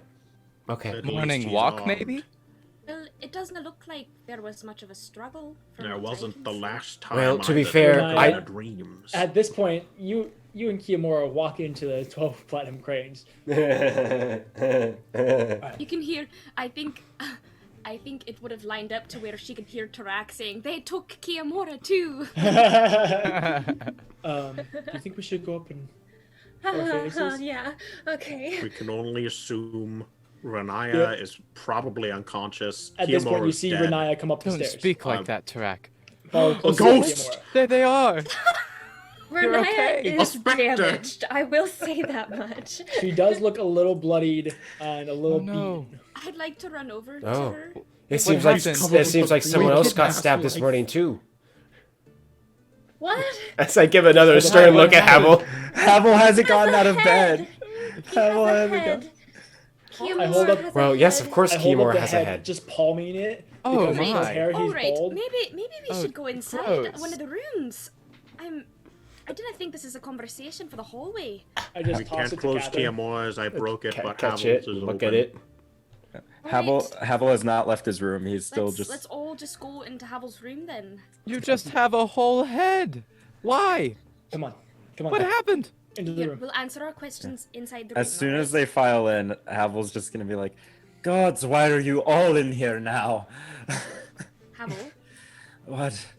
sometimes there are things a little more important than your own comfort. My involve other goodness, you can people be around so whiny sometimes, Havel. Sir and ma'am, I am dying. What? Not for long. Yeah, Theomora wait, just what's... goes over What and are you takes the talking head from about? Cather. Don't be and dramatic. Oh, so Hold much on. has happened. Hold on Theomora now. tosses the head into Havel's lap. Okay, Oh, what God. do you mean you're dying? What are you Jack saying? leans down Dying. and just says, "He touched a tiny skeleton and now he has bone hands." Oh, really? It's okay. It's okay though. But we really shouldn't be here anymore. Why? Alright, hold on.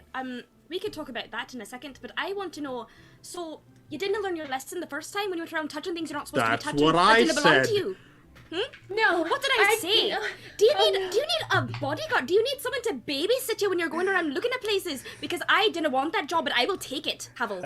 I would Havel- also like to point out that I totally called this. Remember? Like way back. Very impressive. Havel is not acknowledging anyone. He's sitting up, sighing, reaching into his bag and pulling out the bottle of bourbon and taking a hefty Now, some of swig. that better be for me, Havel, too, because I need a drink after what I He just heard. passes it over to her. I take some. It says, "To your health." Drinking is not good for you, As actually. he hands it to you, Melora, you notice that basically the first knuckle of his fingers is just bone, with the second knuckle being flesh and muscle rotting I away. grab it.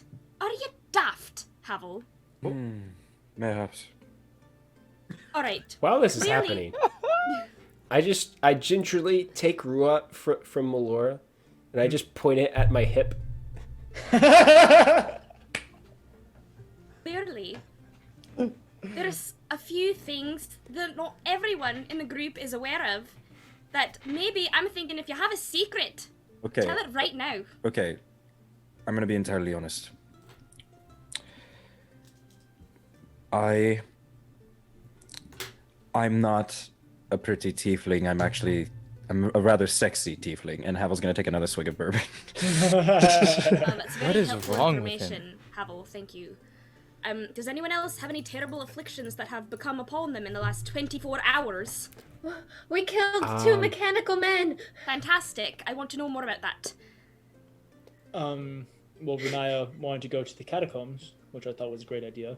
Alone? Oh, right. No, sure. I would All rather- right, I would all rather- right, all right. I understand. Thank you. But we went to the catacombs, and it's not how we left them, surprisingly. And I like that very much. It's like a workshop of some sort. A Interesting. workshop? Mm-hmm. Like Where are the carpentry? children? Yeah, are they like building? Like, oh. We don't know where the kids are or where the rest of the families are or anything like that. They're It doing was being- a weird spell thing. Weird spell thing? Yeah. And It was I'll- being protected and guarded by these. There was 2 of them, and he points towards the blue head. That Havel Bald is head. currently petting. At this point, it's not leaking anything anymore, but it looks like an actual human head, aside from the blue skin, until you get to looking at the eyes and where it was severed from the neck, at which point you can tell that it's very much mechanical. And so, yeah. But you guys That's look at... disturbing. Is it magic? Renaya? First, can I do an Arcana check to see Go if for I it. know? Okay.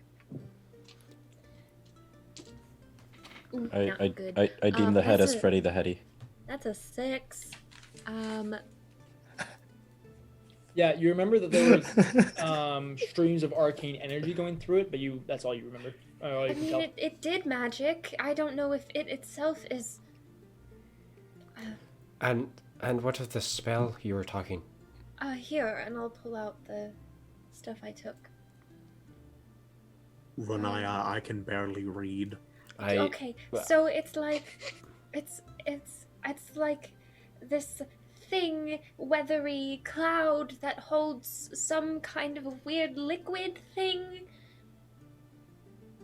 So a cloud that holds liquid. A little. Now hold on, I think she's onto something here. Now, A Tarak, cloud, it can hold any kind of liquid, I like No, it don't- orange can't. juice or blood. A Tarak, cloud? A can blood cloud? can an orc disease travel via liquid? Now, I was getting to that, but you kind of ruined my entrance into the statement. That's the question. Hey, DM, do I think that it would be possible to move an orcish disease through liquid? Roll a history check. Oh, that's not at all the History. thing that I was expecting you to tell me to roll, and I'm real bad at those. Can I Right. assist? Can we? Yeah. I was gonna Tarak say, Neither of you Remember can assist, disease as none of you have been in orcish culture. that's a shame. Correct. But I've read a lot. But I've been in elvish culture. I've been and carried by elves one. know things about orcs. Does a 20 happen?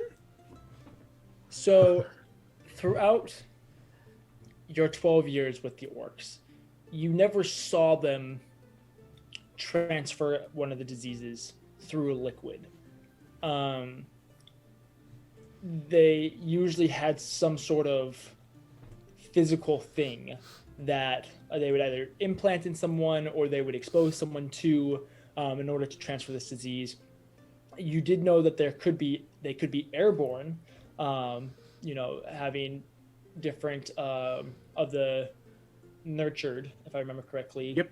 Exploding basically in battle. So it could be airborne, but in a liquid state you've never heard of before. But you also knew that true damage couldn't be dormant either.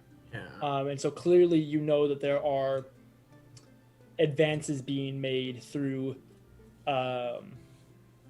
this weaponry, quote unquote. So it could be possible. You think it's possible, but you don't have a history of it. Well, it's never been done before, but I've also never seen all those diseases together at the same time. I know that the flesh rot is often administered in a salve form. Ew. So theoretically, if they were able to transfer all of them at the same time and perhaps turn it into, I don't know, kind of just water it down, but not decrease the effectiveness, then theoretically, yes. That's not terrifying. So then, Renaya, Oh, well, it should be. Renaya, you said something about when Havel said he was dying and you said not for long. What do you mean by that? Oh, okay. So, I know what we can do. I know how we can fix it. Fix Havel? Yes. Alright, well, please speak, Tommy. Okay, Good so, enough. so he's cursed, right? Right. And, Gee. well, you weren't there, but, Tarak was saying that we needed a higher level cleric in a city that doesn't want that. Right. Well, I happen to know a higher level cleric in a city that is not this one. Alright, well, I think we need And- to get out of here and anyway. how far is How- this city? How far? That's a good question. It's about 4 days away. 4 days? Ooh, that's going to 4 be real days. bad for You're the whole suggesting- knuckle situation. Well, You're suggesting we leave the city. I have about Well, I think there are several reasons to leave the city right now. DM, not I have just about... a week, right? Sorry, I have about a week. You have right? about a month now. about a month. No, well, I didn't say yes to the thing. Oh yes, you didn't say yes to the thing. Yeah, so you have about a week at the No, moment. don't try to slim me. I'm sorry, my mistake. My goodness, wow, I fine. can think of Calm down, quite a calm few down. reasons to want to get out of the city right now in this moment. Obviously to return, but for one thing, our cleric and Catheter are not safe here, considering what's happened to all the temples and everything like that. Havel, doesn't know right from wrong sometimes, and so he's clearly in a situation that requires something out of the city. I take And- offense. As you should. However, it's also understandable given the circumstances. Right? I take another swig. And not to give too much information, but I may also be in danger here, so I can think of several reasons to want to leave. All right. so if Edward, is there any reason that you want to stay? I mean, to be fair, There is nothing tying you to us. You can stay here if you want. Well, as most of you saw, my father is still on the council, which is good. The changes that's happened, they're a bit alarming, but good things have happened.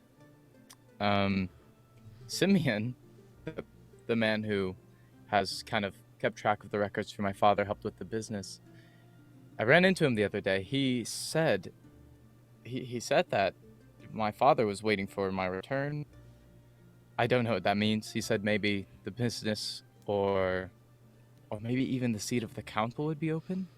I mean, it is reserved for family. I mean, I don't know. I left, right, with a plan. Kind of. I didn't really have a plan, but for a purpose. My father always taught me,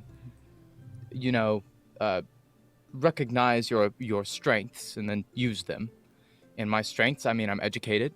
I understand systems. I understand the flow of money. And I thought that if I was apart from the business, that maybe I could use those skills in a new way. A way that's, good for the people of the city. And I'd be a fool if I didn't see your guys' strengths either. But I mean, I have a goal here, and I don't know if they quite fit. I'm still kind of thinking of what to do. Certainly return after we were finished with Haval. Edward, I have a question. Okay. An observation that I made when I was out on the town last night. What, really quick before I state, what is your goal? Why are you out here? That's a good question. Well, for one, I really don't like it that so many people are stuck living so poorly. It really bothers me. I'm kind of new to seeing it all. I don't know if you've noticed. And as much as the business is a great inheritance, I don't really enjoy it. And I think that maybe I could make a difference in a different way. And honestly, I mean, when it comes to my father and everything, he's always kind of been, it seems as if he's kind of not very pleased with my performance, if that makes sense. And honestly, I think maybe, like, if I were to do something that would let the lower classes be a part of, more, then we could even expand the business more. That seems like a good idea, right? There's so much workforce that we're not tapping into. Imagine what could happen for both the people of the lower classes, the lower rings, and the business. It's a no-brainer to me. Right. Well, it doesn't sound like you've reached your goal such yet. Well, I've been chasing a witch. Right, but I didn't think that leaving the city now, just for a little while, would put such a wrench in it. That's just my opinion, however, and you're your own person.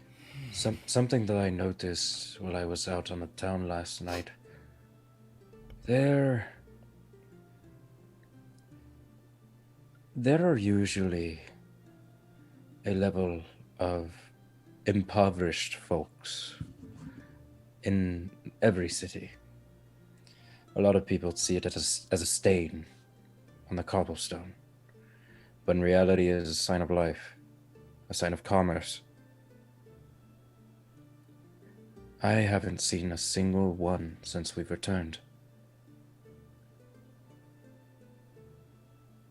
As terrible as it is to see someone poor and without wealth,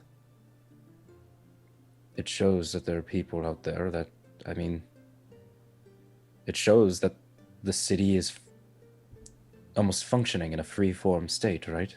Well, it also could show a that people are being taken from the streets like we saw when we arrived. That's what I'm saying, though, that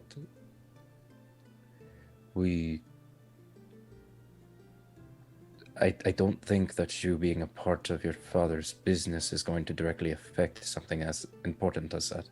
Well, that's something that we might both be able to agree on, but what if I get a place on the council? Imagine how much I could do. Do you want that for yourself? I don't know, it's intimidating. I mean, I've never been good at that side of things. I don't know. But if I have a chance to make a difference, why don't I take it? Well, here's my question. If the seats on the council are given to family, then don't you think that eventually you'll get it no matter what because your father's on it? I don't know. Maybe. I kind of feel like I've already missed some chances here. If I was here during the 4 months of the city being reformed, maybe I'd have a part in it. Well, if but we I were wasn't. all here during the 4 months, maybe things would be a little different, but we didn't have a choice, and it was out of our control. So dwelling on it isn't going to help anything. We can try to fix what's happening and do things for ourselves. So if you think that what the right thing for yourself is to stay and separate from us, then by all means. But if you think that you could do more outside of the council with us, then come along. Let's go. Tarak? Yeah. What do you do to a limb that is diseased that can't be cured? Well, if the gangrene is set in, then you amputate it. I see the only way of curing the city of whatever disease has plagued it is by cutting it off at the source. And unfortunately, in my eyes, I don't see it being done from the inside out. No. Just to add to the point. Okay, Cather. Established systems. It takes a lot more than one man, no matter what power he possesses. It takes several, and several months, if not years. The fact that this all happened in 4 months is abnormal. And I highly doubt that it would change anytime soon, even if you were a part of the council.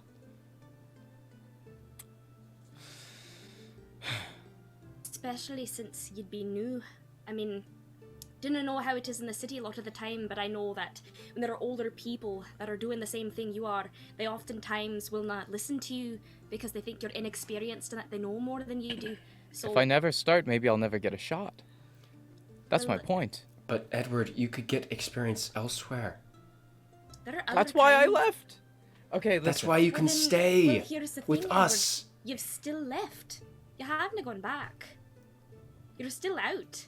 So I didn't see why you can't extend that time frame to help a friend. I mean, think about it. I know that it can be hard when you have an opportunity for yourself that's arisen, but sometimes you need to think about the people around you and the bonds you've created. Haval is in danger, as are some of the other people in our group, and this is the best thing for the group as a whole. Now, if you decide that for yourself, what is for yourself is more important, then I think you should stay. Edward. No, I'm going to only say this once, likely, so I'd pay to listen. I respect you. Now, that being said, I respect you enough to be entirely okay with whatever decision that you decide on. My life is my own. I did this to myself. You don't owe me anything. You repaid your debt to me for my little game when you threw up that flare. That was honestly panic, but you're welcome.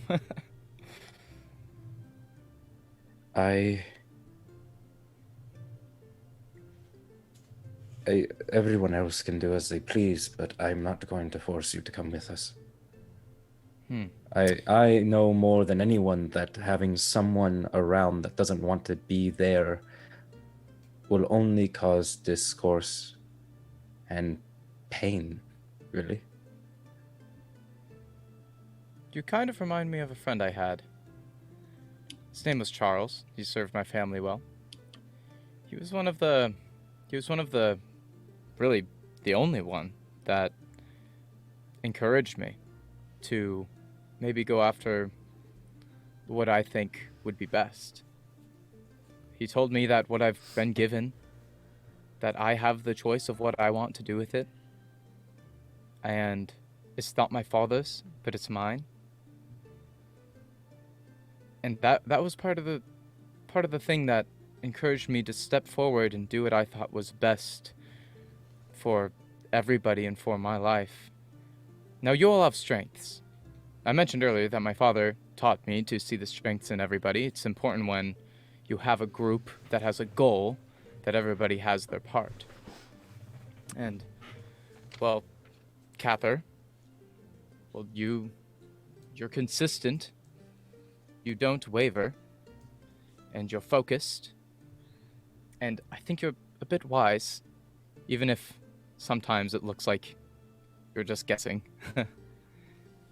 and Melora, seems like you always know what to do, and you always follow through. You never really wait. If you think something needs to happen, you do it.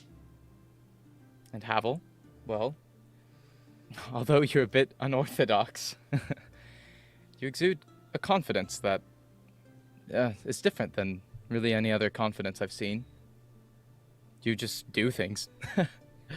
That's scary. But you act right away. You don't give time to wait.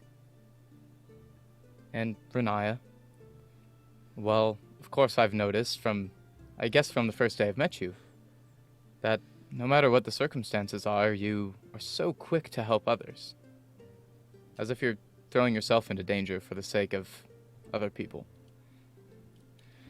And Tarak, well, you protected me when I needed it, and I thank you for that. I mentioned earlier that as you guys all know, I mention it all the time, I didn't expect this to happen. Honestly, I didn't even really want it to happen.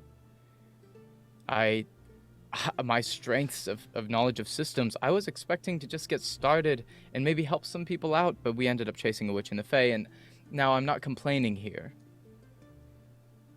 Because although I didn't expect to go on a journey, I didn't expect to meet heroes either. You are extraordinary people. I don't question that for a moment. But my goals might not fit your strengths. And my strengths might not fit your goals. I'm hoping that I never have to revert to violence. Wouldn't that be great?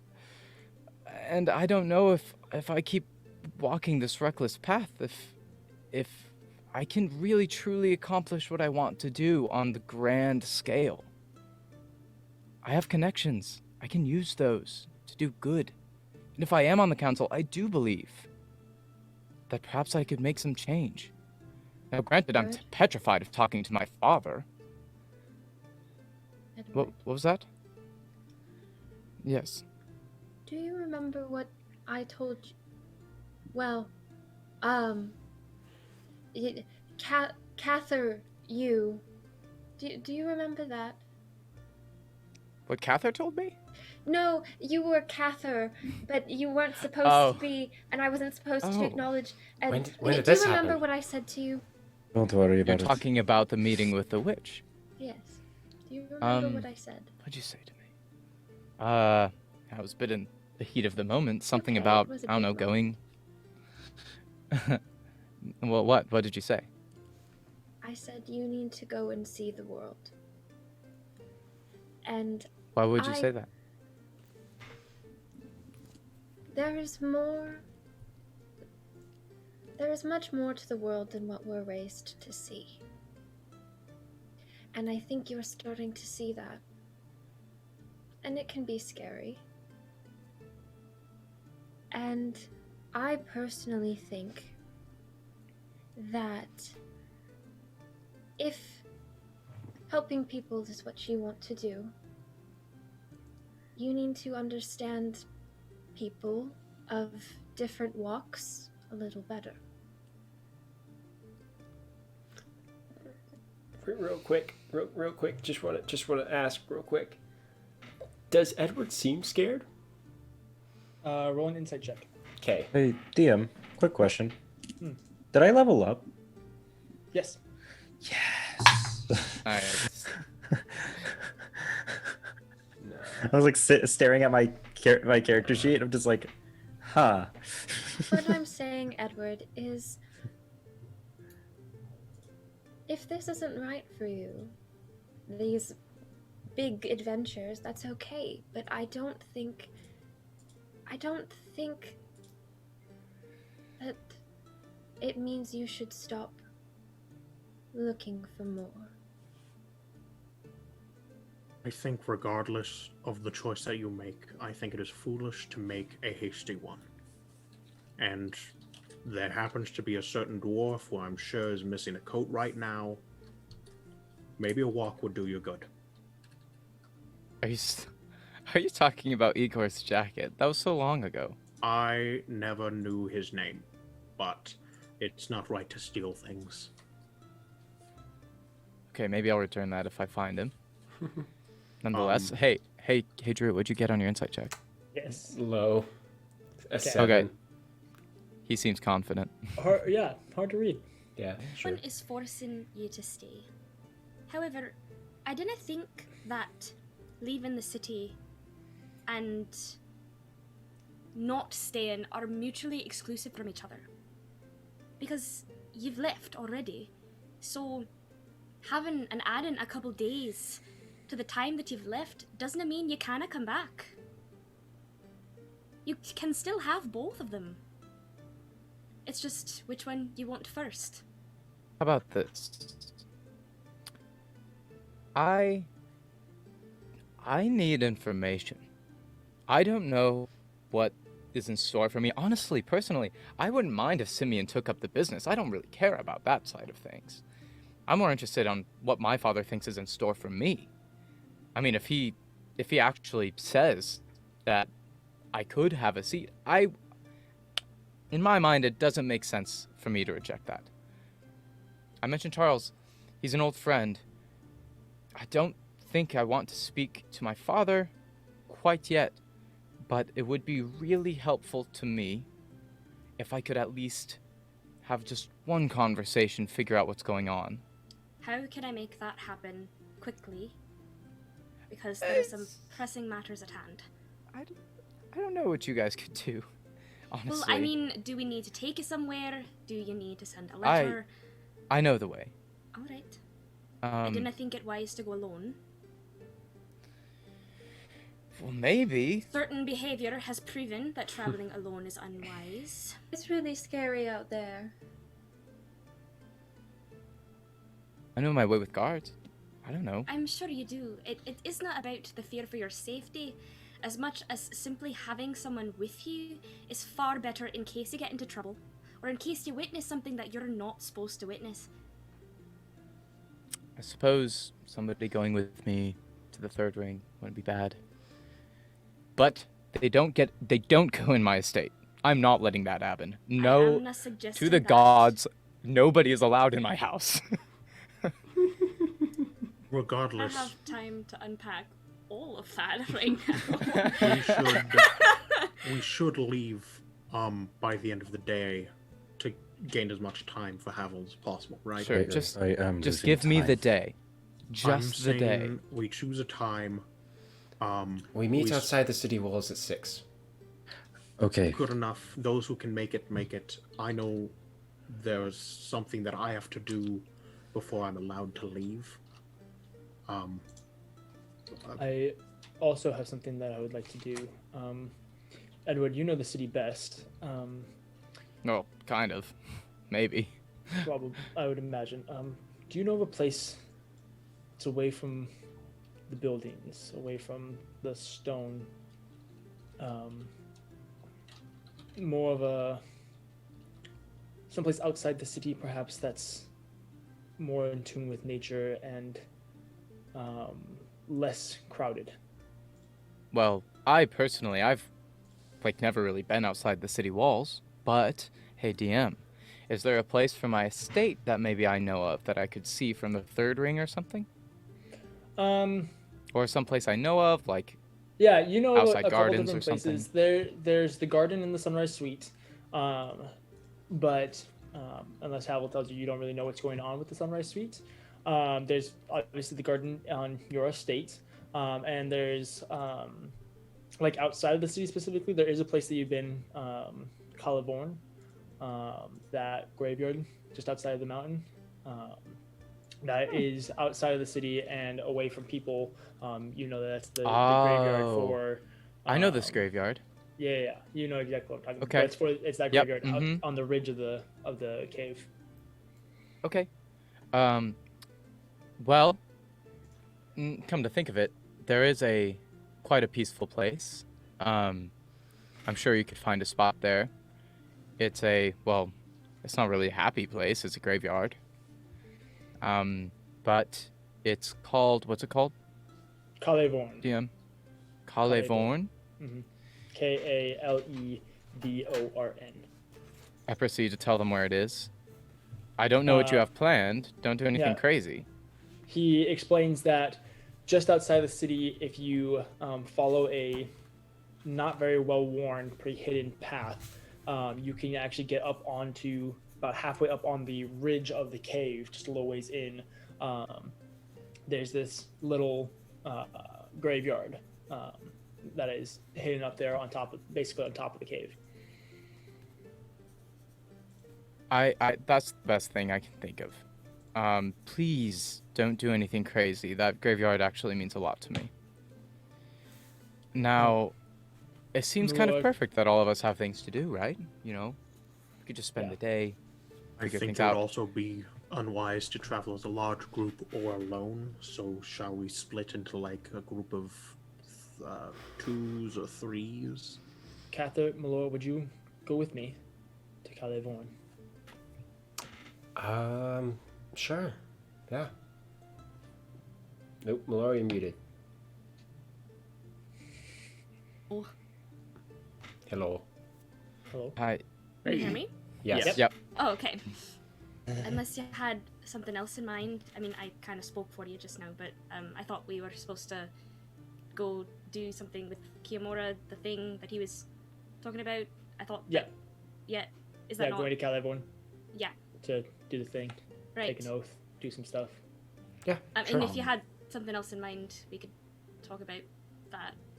No, Kiyomura. Is she who are you looking at when you're saying I'm this? looking at you, Cather, because you answered right. You were like, sure. Oh, okay. I was kind of confused. Oh, no. That's fine. We can go there. Okay. We can go help Kiyomura quick. That's fine. Sure. Edward looks at Tarak. Eyes go wide, shakes his head, looks at Havel, squints his eyes, shakes his head, looks at Renaya, says, well, I guess I'm going with Renaya then. Actually, Renaya, you're a reputable person, right? Yeah. I kind of need someone to speak for me to the person that I need permission. Would it be all right? I'm not going with Havel. No offense, Havel. Well, that's. I mean, offensive, but I mean, to your prerogative. I can wear gloves if it's the hand thing. Well, you know, we're going to be in a place with a lot of nice things, and you don't have a very good history. I'm not going to steal from you, Edward. He can't have sticky fingers. He barely has any left. Correct. Here, I'll tell you what. And Havel is going to how am I going to do this? Havel is going to. Is there a piece of parchment around? Oh yeah. Cool. Havel's going to just write up a quick thing, just saying, I, Havel Sagart, hereby promise not to steal, rob, pillage, or thief in any way, shape, or form while within the Fellows' estate. You And hand then- it to Reading Edward. this And out then- loud. Yes, and then Oh, you Havel. forgot Burgle. Burgle, thank you. And then Havel's going to prick his finger and just just stain the bottom with his fingerprints. Yep. Mhm. And then fold it up and hand it over to him. And he Havel's, That would be very interesting, except for the fact that you don't have Oh right. fingerprints Okay. anymore. Havel's going Oopsie. to prick his I don't know. Oh. Yeah. No. Yes. He's gonna prick the palm and he's going to smear the bottom. What is it with you and signing things in blood? Can't you just like sign your name or like I don't know? It's an organizational thing. Your organization needs help. Listen, that sounds all great and dandy, but you're not getting on the estate. You're gonna wait outside, okay?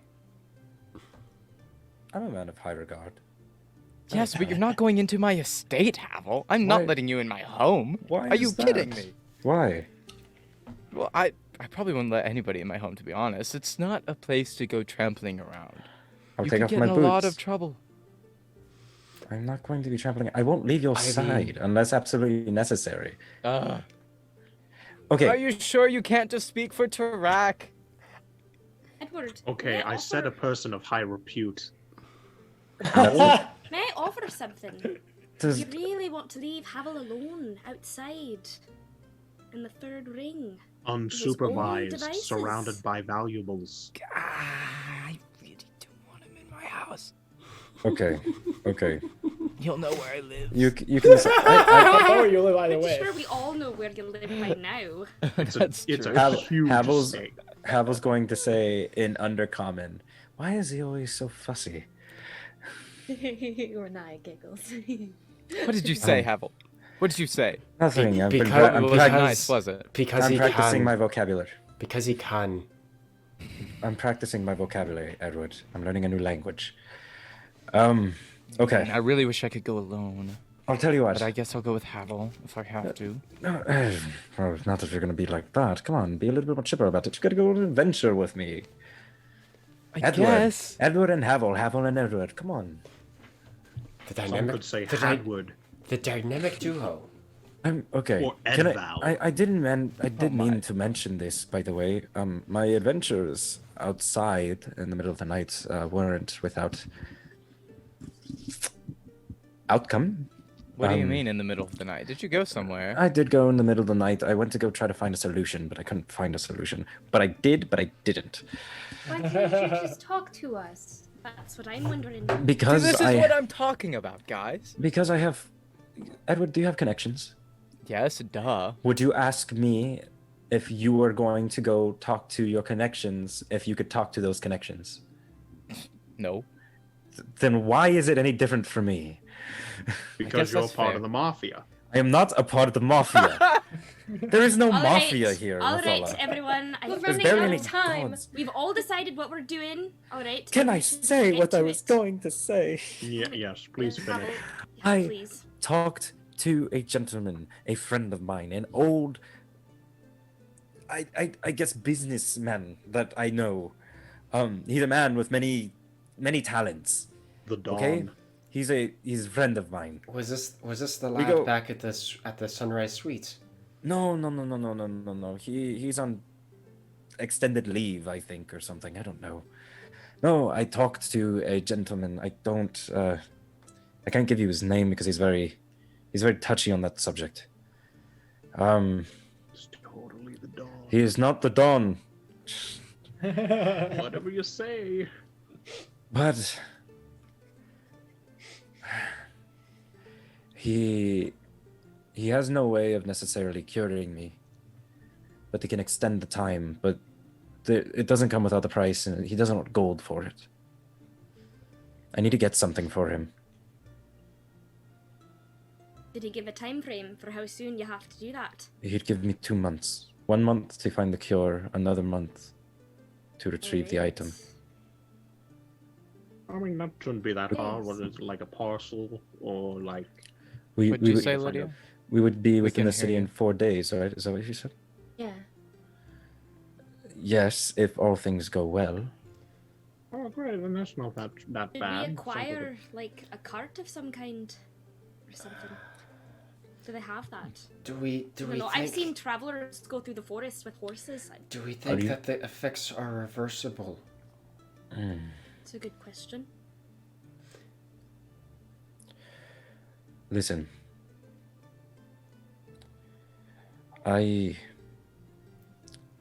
How confident are you in your friend? Renaya? Very confident. Okay. Just because I'm curious, DM, if I walk over to Havel and like just grab his hand briefly and try like 5 points of lay on hands, does it do anything? For a brief moment, there's a little bit of shimmer around the rot before it fades and nothing happens. That's a shame. Mark off your 5. Yeah, I will. So just making sure we've finalized the groups, right? Listen, Havel, I like you, but no, you don't. Don't lie to me. Well, it's a delicate scenario, and I'm uncomfortable. You're uncomfortable. I'm uncomfortable. You're telling me. No. We never want you to be uncomfortable. It makes you feel any better. You can disguise self if it's a tiefling thing. No, it's not that. But you're right, I could disguise self. They should let me in, though, right? At the same time, I don't want them to tell my father. Maybe I'll let you get us through the gates, but then you hide. You hide and you don't say a thing, you don't go anywhere, and I return to you. Wouldn't it be more suspicious if they find a tiefling hiding around on the estate? It's a big place. Just find a bush. Dude, it's not that hard. Is that what you think hiding in stealth is? Just finding a bush. Oh, I please. guess. What do you expect? I believe Why don't you discuss it on the way? On the way, exactly. Okay. I think we can break. Havel's Yes, I'd like to go now. Havel's gonna get up. How much brandy do I have left? In the About half the bottle. And half the bottle. Takes another hefty swig. And no alcohol. And he tries to grab the bottle. I'm an adult. I'd like to stop Havel as he walks by. Havel, a word. Find me on my sleight of hand, boy. By the way, that's like a 24. Yeah, I got an 8 on die. I do not get it. I just look at you and I huff. Before you guys all separate and go away, we're going to take our break, actually. Melora, I need to talk to you. I'm all worked up. Talk to you. So, we'll come back to Havel and Melora having their talks, and then everybody going and doing their things. We'll be back in like 10 or 15 minutes, guys. Stick around for the more riveting conversation. This is the worst. Breakfast combat. We'll see you guys in a little bit.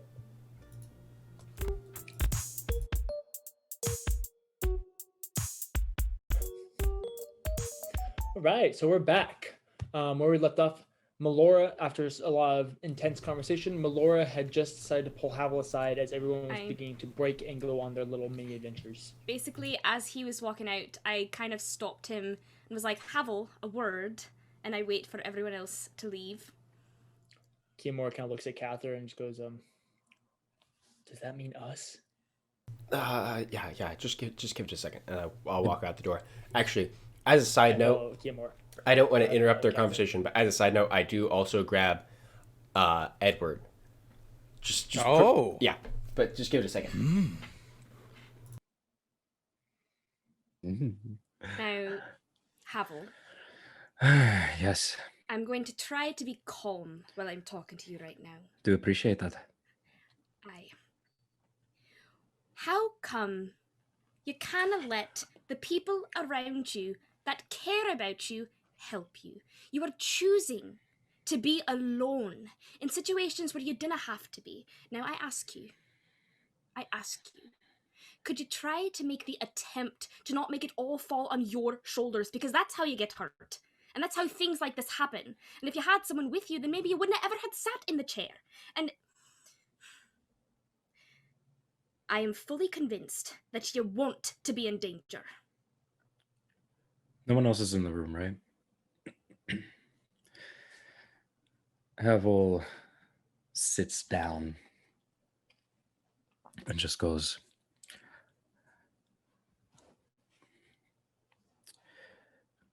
Melora, do you know who I am? No. I know what you've presented to me. Didn't know much more than that, but what you've presented to me has become someone I care very much about. Melora, I'm a criminal. Aye. As am I. No.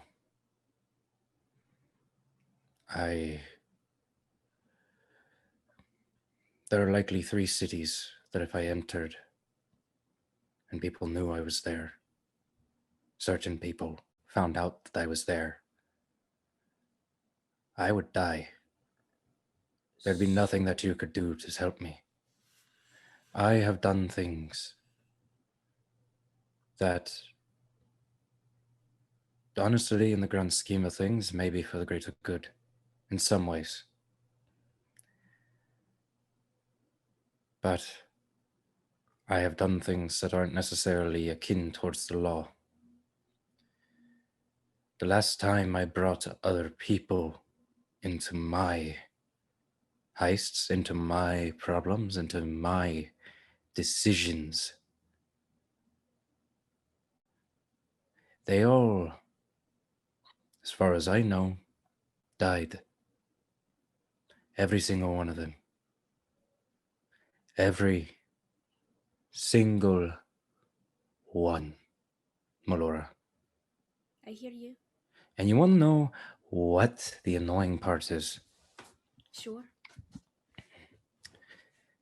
I like you. I like all of you. And it's frustrating. Join the club. You want to know why I don't try to ask for your help? Is because the last time I needed help, the last time I made the decisions, I pulled the strings, it got everyone killed. So, if I can separate myself to the best of my ability, perhaps I will. Now, I fully understand that out of all the people in here, perhaps you would understand. You know, you spent a lot of time separating yourself from society. You spent a lot of time separating yourself from us, especially at start. But I seem to hurt everyone in the weirdest of ways, honestly. I yelled at Renaya. Honestly, I don't know why Edward hates me. I don't know what I've done. I keep getting on your bad side as well. I keep calling you aggressive. I apologize. And Tarak, I mean, I don't know. And as far as Cathar goes, I mean, yeah, he's in his own island. Haval, we have a lot of things in common that I didn't think you know. I know what it's like to feel the way you do, and to not want to get anyone else involved in your problems because of fear of them getting hurt. However, I am starting to try to learn that I didn't have to do everything alone. Because when you do, you increase the chances of you dying, and you may not care about that part. You may have some self-deprecation inside, and I understand that. But there are people around you that care about you now. So putting yourself in harm's way constantly really hurts them. Especially when they are like you. And they have had the people around them get hurt and die. I think you, of all people, could understand why that might upset me. All I ask of you is to try to lean on who's around you just a little bit more. I understand you have a lot of secrets you want to keep. So do I. I didn't ask you to be completely transparent. All I ask is that you understand that you have people around you that care about you, that will do things for you and with you, that maybe will increase your chances of success. Dinna be daft, Haval. I know how smart you can be.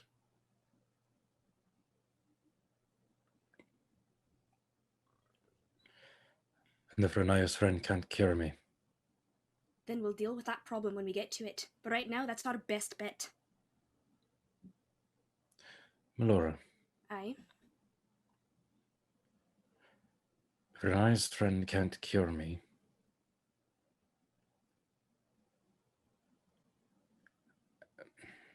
I don't think any of you guys are going to want to jump off the deep end as to what I'd need to do to save myself. You'd be surprised, Havel. Right. You'd steal for me.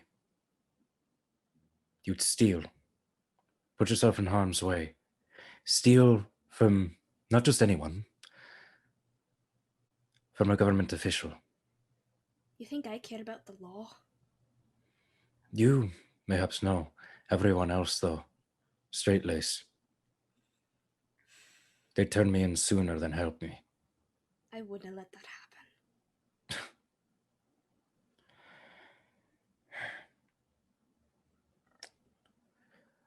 A pound, blood on the hand, and a job well done. That's the cost of the marks that I bear. And boy, do I bear many of them. I try not to kill. I'm very okay with killing, but that's because I've been desensitized to it. The world is harsh. Now, here's the thing.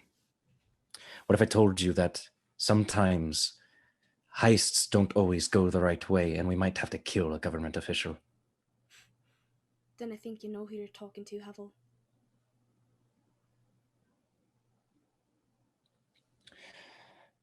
Okay. Havel is going to do something questionable. How surprising. He's going to... Questionable? What? He's going to remove both of his earrings, and he's going to hook one back onto his necklace, and he's going to roll it across his fingers and hand the other one to Melora. And go, "You're going to keep this safe. If you mean what you say, if you truly mean what you say, you're going to keep this safe. And when the time comes, I'm going to hold you to your word." Don't the fash about the, logistics or the timing. If you hold up what I have asked of you, hear my words, Havel. I am willing to do what I've said. But you need to prove to me that I am not putting my faith in something that does not deserve it.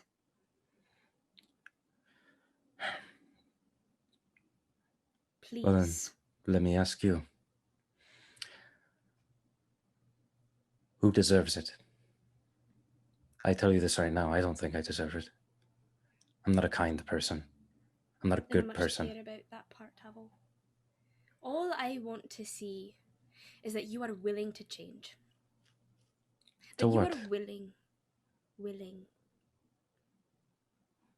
to actually lean on the people around you. Because I have lost way too many people to make this promise to you, to hear that you are alone, you put yourself in harm's way, and now I have this peace, and I didn't have the person attached to it. When it could have been prevented. If you just took someone with you. Okay, sorry. I thought you were asking me to stop being a criminal, and I was like, that's nothing else I'm really good at. But okay. With that piece that you carry, I'll tell you what. That's a promise. Okay? If I don't rely on anyone else, I'll rely on you. At the very least. Perhaps I'll start warming up to the rest of them, but for now, as long as you have that, I'll come to you. And I will hold you to that, Havel. Hear my words. I expect you to hurt me justly if I don't. Very well. I will take out the cloth that I used to wrap up Renaya's holy symbol before, and I'll wrap it up and I'll put it in my safe little compartment on the side of my bag. And before we peace out, Havel's going to kind of like point at Melora's hair and be like, "Is that new, by the way?" I woke up and now there are flowers literally growing out of my hair. I also smell like cinnamon. Didn't know much about that. We can get into that a little later. It's not as pressing, but there are more Havel, than could one... you hurry up? I'm on my way. Try not to, you know... I'm not going to steal anything. I don't understand. No, that's not what I'm talking about. I'm saying you may get to a point where you just want to rip his head off, and I'm just asking to show a little restraint. I'm not going to kill him. Okay. Now, to be entirely fair, I said I wasn't going to steal anything. Now, punching him across the head, never wrote that down. No, okay, but could you wait until after he speaks to who he's talking to? Because if he's got a bloody nose, then it'll just complicate the whole situation and conversation. Okay, well, if I'm going to be entirely honest, Petals, I don't really know if that'll change anything, because I think he's going to, like, change his visage. So... Right. Well, I am merely asking, just, okay. You know... Okay. Thank you.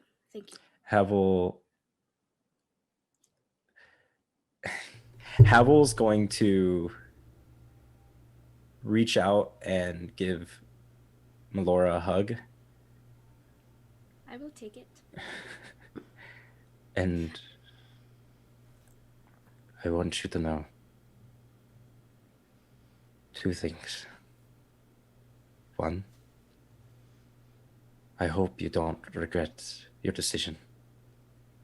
And 2, by the gods, you better not lose that thing. I will not lose it. Right? Well, I do believe we have work to do, so... Best of luck to you today. And as to you... As you open the door, Renaya is standing outside with Puppet Renaya. How did we do on expressing our concerns? I'm gonna guess from the yelling that they got it out. I do believe I've been doing a lot better, little Renaya. I would say, Puppet Renaya, that went a lot better than it could have. I believe there's something that Melora might say in regards to something like this. Dunafash. Thank you. Aye. Dinna fash, Puppet Renaya. However, I think we have a few things we need to do today. Is Puppet Renaya staying here? Oh yes, this thing is really creepy and hard to lug around, so I'm going to be... I'm just saying, I think that there's a future in some kind of like program where you use puppets to teach children express themselves and like learn letters and numbers, or something like Poppy Seed Lane or something like that. I think it would be really great. I am, just for clarity, have the head of the robot boy in my bag. If no one took it from me. Great. All right. So, what did we say? Outside the city walls at 6? Yeah. Now, how much time should pass past that for there to be concern and to go looking after them? I don't know, like well, I say 30 minutes pass, they're probably not showing up. All right. Try not to get yourselves killed, the lot of you. Please. Don't you dare lose it, Petals. So I will hunt you down. So while that was happening, when I pulled aside Edward, I promise I'll be brief. I'll be really brief. This is not supposed to be. Go for it. No, do it. You go. I just pull him aside real quick and I say, look, I know you seem pretty set on what you want to do, and that's fine. I'd say I have a couple things, but just okay. Could you make it quick? I'd really like to go. Give us a chance, maybe. Give it the travel. Give us the 4 days. See what you think afterwards. And I'll see what Charles says. And Edward, I mean, well, whether or not it seems obvious, I kind of like you. Um, Oh, really? and I think you have a lot of potential. But I Well, also think staying We see eye to here. eye in that. But I think staying here would squander that. You think staying in Athala would squander Yes. my potential? This is not a good city. I'm sorry. I'm going to say it. It's not a good city. And I would love to change it. But it's going to take a lot more than you. And quite frankly, the rest of us, at least I would love to help, but it's going to take a lot more than us. It's going to take a lot more time. All right? Just, you don't have to make a decision right now. Just think about it, all right? And something else, maybe just if you could do a favor. A favor? Just to ease my own conscience. When you're talking to your friend, maybe ask about if there have been any news of orcs. Well, wouldn't hurt to mention, I suppose. Because then that would help us all know a bit more about what's actually been going on. Sure. Yes, I can ask that. That's fine. I'm a little curious anyways. Now, all due respect, Cather. I appreciate the offer, but I just have to disagree. I think if I were on the council, that I do think that perhaps I would be able to instate some form of change. Whatever small that is, you said it yourself, the city isn't good. I mean, now I think there are some things that might be improving, but it's clear that there are problems with the people. People are scared to go out on the streets. The temple thing is quite alarming. I do hope I can make a bit of difference. And that being said, though, if I find that there's no place for me here, you will be one of the first to hear about it. If that makes sense. So don't worry about me. I can handle myself. I believe it. Thank you. And thank you. Oh, yeah, thank you. Well, I better get going. And this is when I yell, Havel, could we get going? That's when I yell that. Do you think you'll be a problem? Who are you talking to? I'm sure it'll be fine. I'm talking to Cather, but I just jumped Oddly, in. I'm sure it'll be fine. Oddly, I don't. Okay. Okay, good. For Yeah, now, we'll just be standing fine. outside the door with Puppet. All right. Awkwardly standing by himself, just kind of like rocking on his feet. Well, should we So, go? You guys Fast leave. forward You time. guys all come out. Yep, we all come out. Okay, this is funny because DM's gonna be upset. But as everybody's leaving, Edward says quickly, "Hey, everybody! If I Yeah. don't come back, I'll write a song about you guys or something." See ya. That's nice. Starts I was so Starts walking hoping. with. I starts was walking so with Havel. hoping you would canonize our catchphrase. Oh, good luck in Godspeed. No, I'm not doing that. That can't happen. That's final boss stuff. So, Tarak, Renata, Yeah. you guys begin making your way through the city. I need to go to jail. Yes. Look, going to jail? Yeah. Okay. You begin making your way down into the Gloom Ward towards the back of the city, taking a familiar route, Renaya, the same route that you guys took to get to the catacombs. At this point, the city has begun to liven up just a little bit. There are people outside, people traveling to work and to open their shops and stuff like that. It's not this dead, barren city that you guys have kind of seen here throughout the night. As you guys begin making your way through, you begin passing different people, and the guards are no longer on patrol, but more in different stations. Just every once in a while, you'll see one guard just kind of looking around, standing around. Every once in a while, you'll see one or two scrubbing away at graffiti, or talking to some of the people, but they're much less hostile at the moment. You guys continue into the Gloom Ward before eventually making your way to the very back of the city, where a familiar prison to Tarak stands, built into the inner wall, this large, ominous stone rectangle, basically, with one little gate and no windows, stands looming in front of you guys. Two guards, now with black armor, black and gold armor, stand in front of the gate. DM, I can't remember. Did she say that I was supposed to like knock on a window or something? Or am I just supposed to go in? She said that you should just ask for her. Great. I walk up. I have my hood on, pulled real low, the usual. I walk up to one of the guards at the gate. You see this young elven boy, by himself, not by himself, but dressed in slender clothes with his armor tightly pressed, just a little loose. He's not quite as big as some of the other guards. Look up at you and say, yes? I need to speak to General Calavalor. Do you have an appointment or anything? She should be expecting me. Would you mind telling her that I'm here? Yes, I can go get her. At which point he goes inside the prison, and you guys wait for a few minutes before, around the corner, dressed in different armor, you see the familiar face of General Kala Valor. Her darkened hair and her vibrant eyes looking at you past this hooded black armor with the gold stripes. Track. Yes, come. Great. She ushers you guys into the prison. This is my +1. Fantastic. And she ushers you into her office, which is decorated the same way.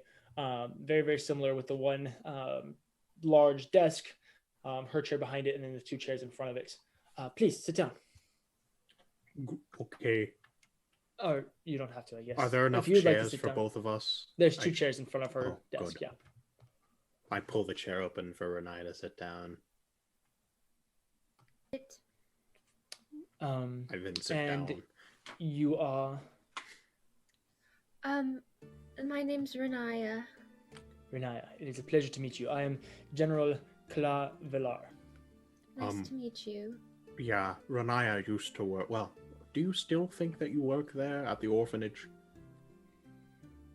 Probably not. Renaya used to work at an orphanage. I used to work there, lovely. but it's some time has passed.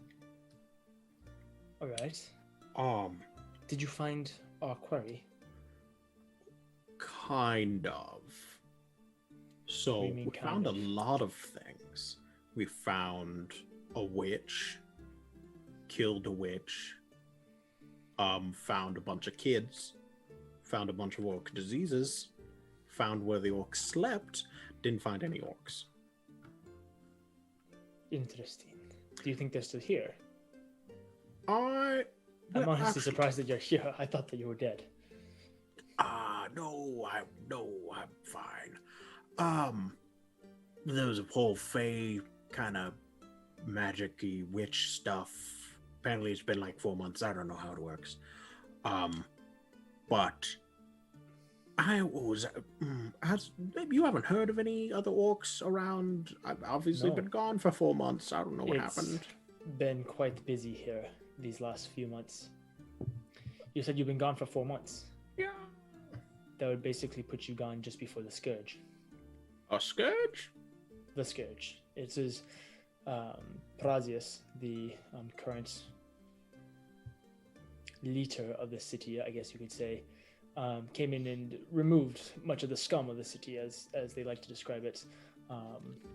Basically, removing all underground organizations and cleaning up the streets so as to not... Remove? What do you mean by remove? I'm sure the word scourge is descriptive enough.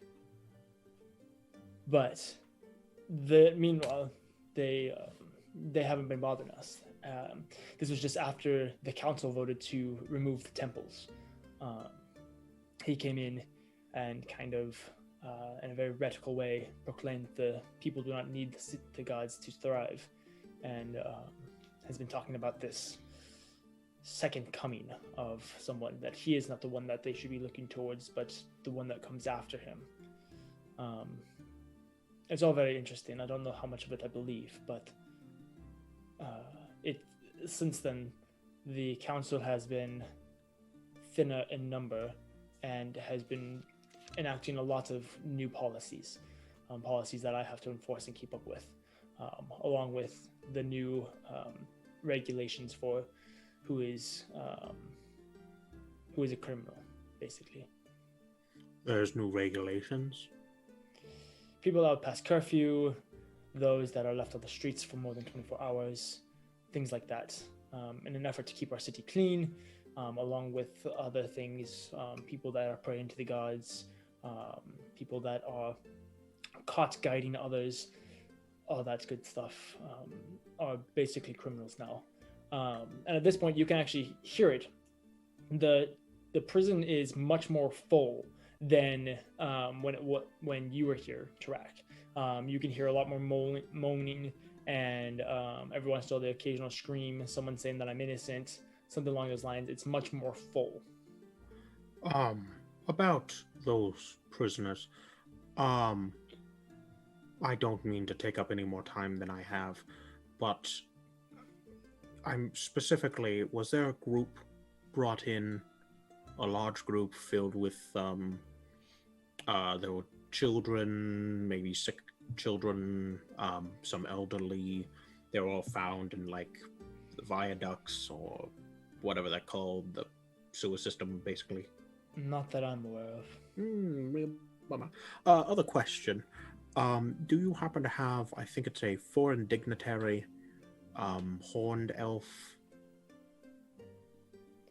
Bigwig. He was here for a while. Not here anymore. No, they Prazius himself came and took him. Now, when you say took him, is that like they just like stuck him in a bag and walked away, or like took him? No, they shackled him and took him away. Oh, that's even better than a bag. Well, I'm gonna call that good news. I'm gonna say that's good. What do you think about the whole everything going on? I think a man. No, continue.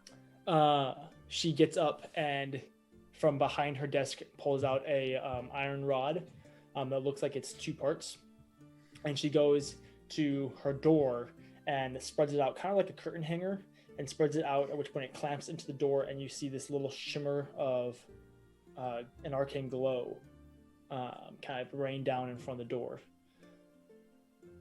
She then returns to her seat and says, "If I'm being honest, I don't like it." Oh, thank goodness. I was really afraid that you were like some corrupt, and I was just walking in here ready to die. Do not speak of this outside of these walls, as Our lips are it sealed. is basically blasphemy at this point. But a city that betrays the gods is not a city that will last long. And we have basically cut ourselves off from our partners and resources. I'm not sure how they are doing or dealing with the rest of Oclaron, but I know at least the city of Athala, while thriving in a way, is also suffering. I do not know what they've done to our priests or to our religious folks, and anyone that questions the government disappears. It is not a good thing. And I do not enjoy enforcing these rules. Well, it's good to know that there are still good people within the city. They're still good people, they're just tricked. I was referring to you. I know, but... Okay. Well, anyway, this is my friend Ranai. I'm sure you've met. Yes, we introduced ourselves. Yeah. Ranaya. Is it okay if I tell her that you're a cleric? I don't know. Do you think it's okay? She's a cleric. It's okay. Yes. To which god? Not a whole lot, but She worships multiple gods. Oh, wait, hold on. Wait, what was the question? I asked which god she serves. Oh, it's like, is it Malice? I'm sure she can speak for herself. It's Malice. Oh, yes, you can. I'm sorry. Malice. He's of the Arcana domain, if I'm not mistaken. Yeah. Interesting. Have you been up to the third ring? Mm-hmm. I'm very sorry. I'm sure it's very hard for you. What? the temples being destroyed, rubble, whole 9 yards, everything's gone. Whole burning of books. That. Maybe you haven't been to the Third Ring recently. No. I would recommend not visiting that.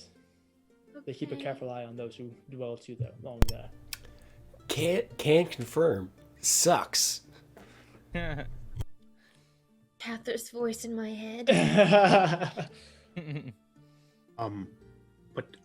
Yeah, I'm sorry. This is probably coming at a little bit of an odd time. Are there any rules as for like leaving? To a certain extent.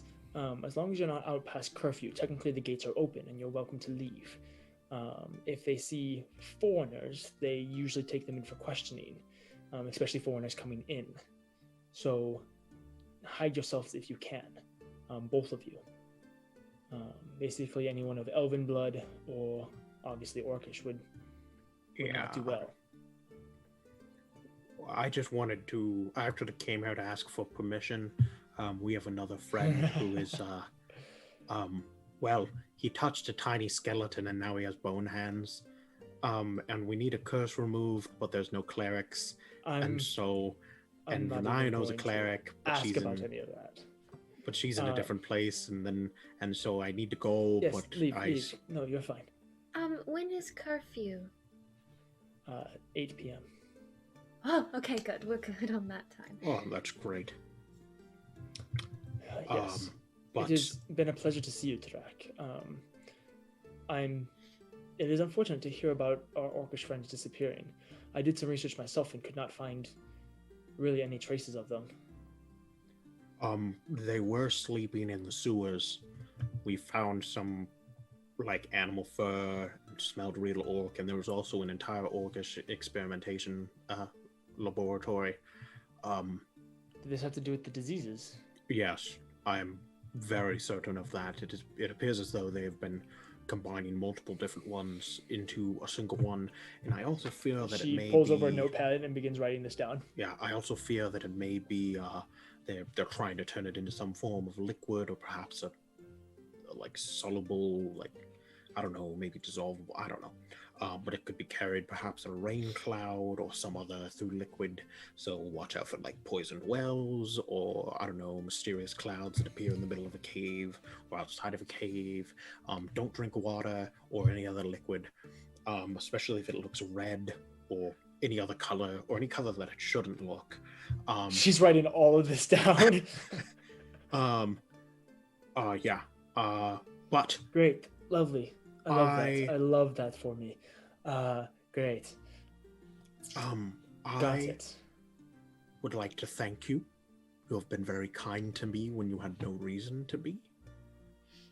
By the way, is Nyla and Mary okay?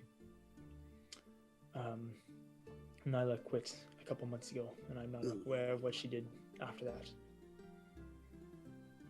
Okay. Well, that is something that I will find out eventually. You don't have much time. You should leave. Yes, I should. I will return, and I, with my friends who are much better at this whole thing with the helping in the politics and the stuff, I will do everything I can to help you with whatever you want. I appreciate the offer. It would be safer for you to stay away. Here, and she writes down technically an address, but basically it's a tower for messenger birds to be that. It's an aviary that messenger birds will be sent to. I have access to this this tower, and so if you need to get in contact with me, it might take a little while, but send a bird my way, and I'll be able to do this. If I discover anything about the orcs, about the diseases, or anything regarding how maybe the city could be helped, I will send you a message. Fantastic. I hate to ask a favor, but could you keep an eye on Nyla? Try to find her at least. I know it's just a little bit of time. Ranai and I should probably get going. bone Yes. hands and stuff like that. Yes, you don't have much time. And she stands up and goes and removes the iron rod and putting it back behind her desk. She goes to shake your hand, Track. I shake a hand strangely. No one's ever done that before. It's been a pleasure. And same thing with you, Rena. It was a pleasure to meet you. Pleasure to meet you. Stick with him. He's a good one. But go, get out. And she opens the door. Closing it behind you. You guys stand there for just a moment in the prison, taking in the moans and screams before making your way out of the prison, nodding at the guards. Where would you guys like to go? We should probably just go headed outside to a meeting place, right? Yeah, especially if there's the possibility of questioning, the quicker we can get that done. Yes. the better. I am sorry, by the way. I thought that would go a lot worse. Well, I I'm glad really it thought- didn't then. Why are you apologizing? Well, no, I mean, I asked you to go here, and I know you probably would have rather gone with Edward. I'm happy to go Edward with would you. have rather. I mean, yeah. Thank you. But yeah, we should go. So, you guys begin making your way outside the Gloom Ward, walking a little bit more freely. As you begin to approach the gates, you can see that there are several guards guarding it, mostly looking at people coming in, but there are guards specifically there to observe those exiting. You guys begin to approach the gate. What are you going to do? We should probably just try to blend in, Blend, right? Just, yeah, okay. I mean, it's not really like you can sneak through No. like an open air. Yeah. I Okay, say let's we just blend. blend. I'll try to get real low. Okay. Bernard, do you have a hood? Probably not. So you tuck your hair over your ears, and Tarak, you put your hood, or you pull it further down, and discreetly you try to make your way outside the city. There's not a ton of people leaving or entering, but there is just enough traffic to kind of blend with this little flow of traffic. Go ahead and make stealth checks for me. Great. Since they're blending in, could it maybe be like a charisma stealth check? No. I tried, I'm guys. just gonna really I hope tried. you did real good. I What'd you got a 15. That's Okay. better than my 10. Okay. You guys, well, here, let me do this. Nice. You guys begin making your way through, and every once in a while you'll see one of the guards stop someone, pull them aside, have them pull down their hood, or look through some of their papers. But you guys try and stay very discreet, very quiet, not cause any motions or disruptions or anything like that, and you do not get stopped as you exit the city.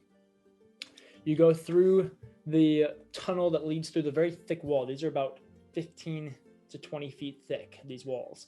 So you travel that little ways before exiting and looking upon down beneath the mountain, the rest of this little plain that you guys can see out and see as far as you want.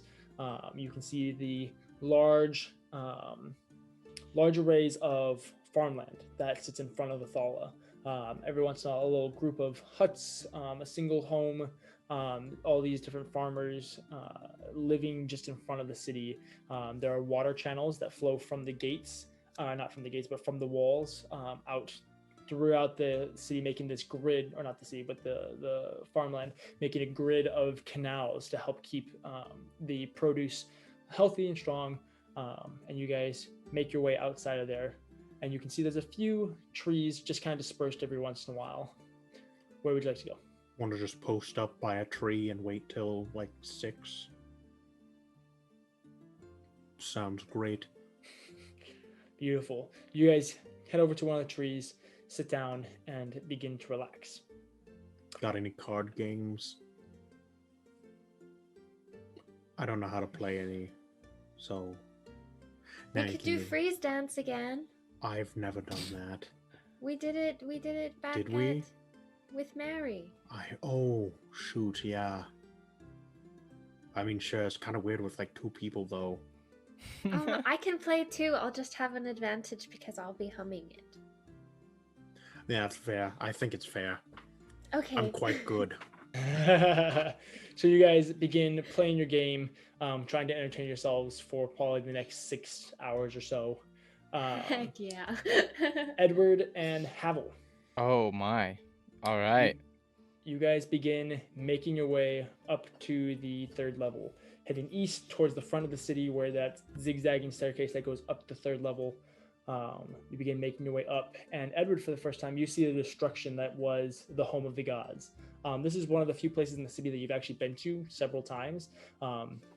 Your father would allow you to roam around the 3rd level, never allowing you to go lower, but would allow you to roam around the 3rd level. And so you've been to a lot of these places. You've seen a lot of the temples. You've been inside of each one of them, seeing the statues and the depictions, stuff like that.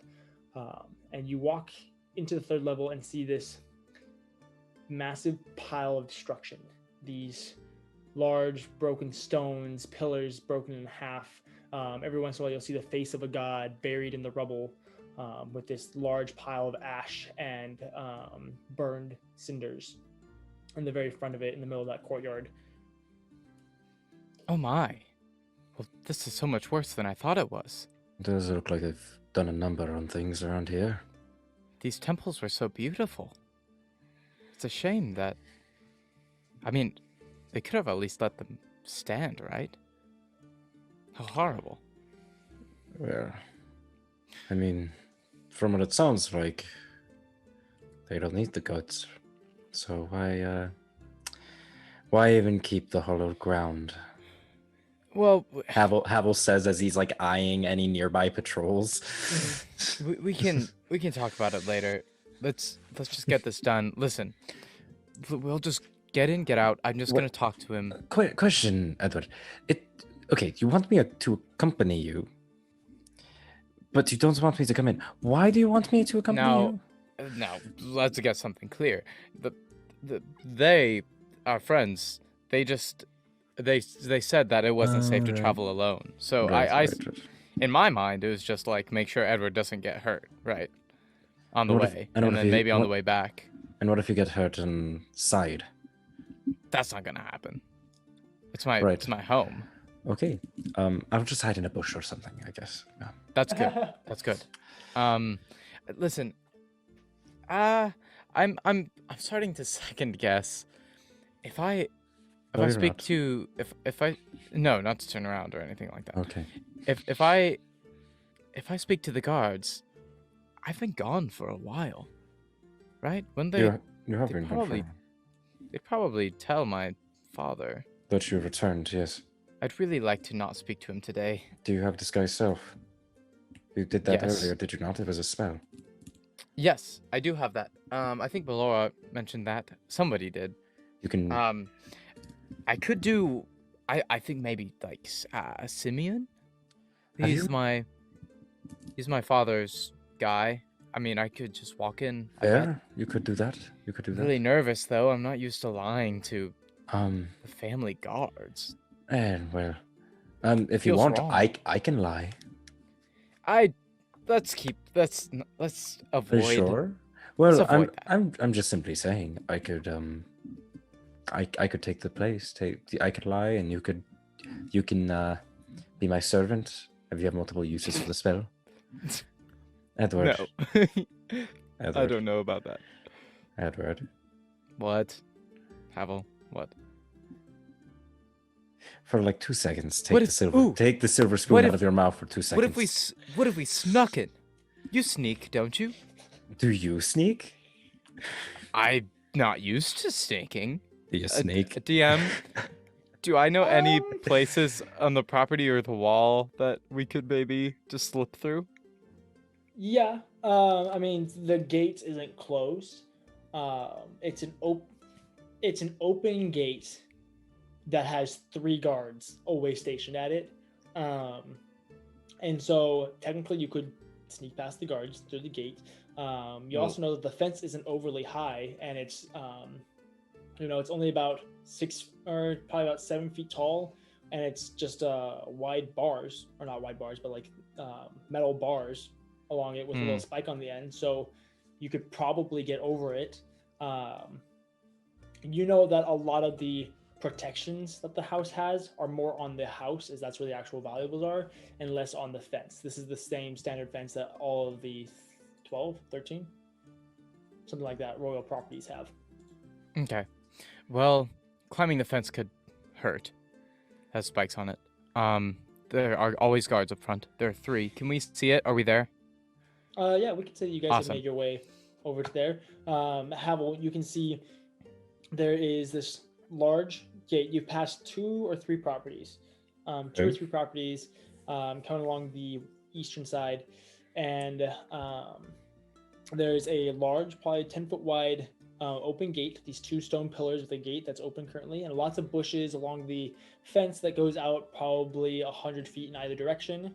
And then the fence goes and kind of wraps around towards the back of the wall. You can see it goes all the way back just past your vision, because the trees that dot this estate kind of block your vision at the very, very far back. But you can see that this fence wraps all the way around and looks like it goes straight towards the wall. It goes straight towards the wall. Are there trees by the wall? Yep. Yeah? Yeah, there's trees that line the property. On the right side of the property, there's a pretty dense forest, quote unquote. Okay. Quite a bit of trees, and there's a few on the left side. Okay. Yeah, they're close to the fence. Do I think we can sneak back there near the wall towards the trees without getting noticed? Probably. Okay. Do you have any ideas? I do believe I have an idea on how we can get ourselves in without walking through the front gate, if you're interested. That would be awesome. That'd be great. So if you notice in the far end, there are some trees nearing the wall. I was actually considering, I've been playing around with an idea, carrying large amounts of weight can be cumbersome.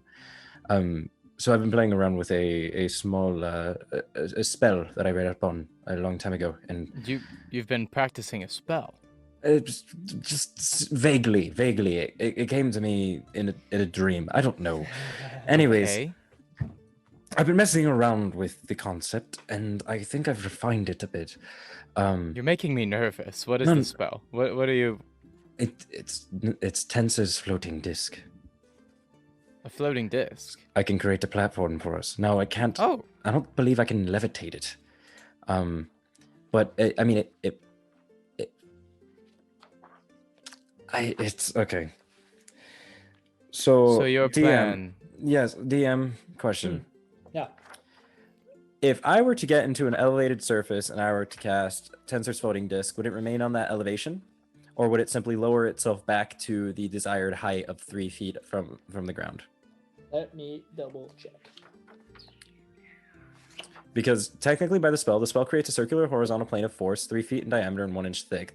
That floats 3 feet above the ground in an unoccupied space of my choice that I can see within range. The disc remains for the duration and can hold to 500 pounds. Other thing that I could do is above the fence considered the unoccupied space of my choice. And can we potentially use that to help cover the fence's spikes? And then get into a tree? So if you can get past the fence, the disc can move. If you get further than 20 feet away from it, it starts to follow me, but I understand that. I can. So what I'm saying is it can move up to an elevation of 10 feet to continue to follow you. And you can see that the fence is 7 feet tall. So we could go over the fence to follow you. So you could figure that if you can get over the fence, you can put Edward on the disc. I can get Edward on the disc. Okay, yeah. Cool. Yeah. All right. Follow me, Edward. Okay. I believe this is gonna go well. We're just gonna just make our way. Yep, you guys make your way to the over, back. allowing the tree line to kind of block some of your view of the house and their view of you. And how do you suppose we're going to get over the fence now? With a little bit of pizzazz. I mutter something in Infernal, but I don't know it's Infernal. I just mutter something. Yep. And then the disc appears. Yep. This gray disc about 3 feet in diameter and about 1 inch thick, kind of almost like a little cloud of fog, begins to disrupt and then kind of emerge from this cloud, floating just 3 feet above the ground. Whoa! I didn't know you did magics like this. I can do. This seems kind of advanced. Thank you. I need you to get on my disc. On the disc? Hop on my disc. Okay, if you say so. And he just kind of slides his butt on the disc and hangs his legs over the side with his hands in his lap. Now what? Now, you wait. The wall? Can I try to parkour my way? Let's see how horrible this goes. Roll an acrobatics check. Hannah, if your dice fail me, right Just now, roll your dice, Havel. Just roll your dice. On the day of my daughter's wedding.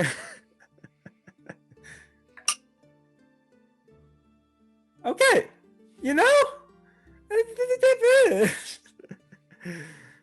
22. Yeah. So you go up. Edward, you watch.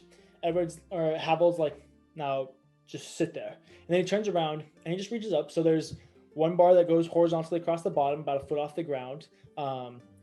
There's about 1 foot of stone that these bars are planted in, and then it's 6 feet of the actual length of the bars.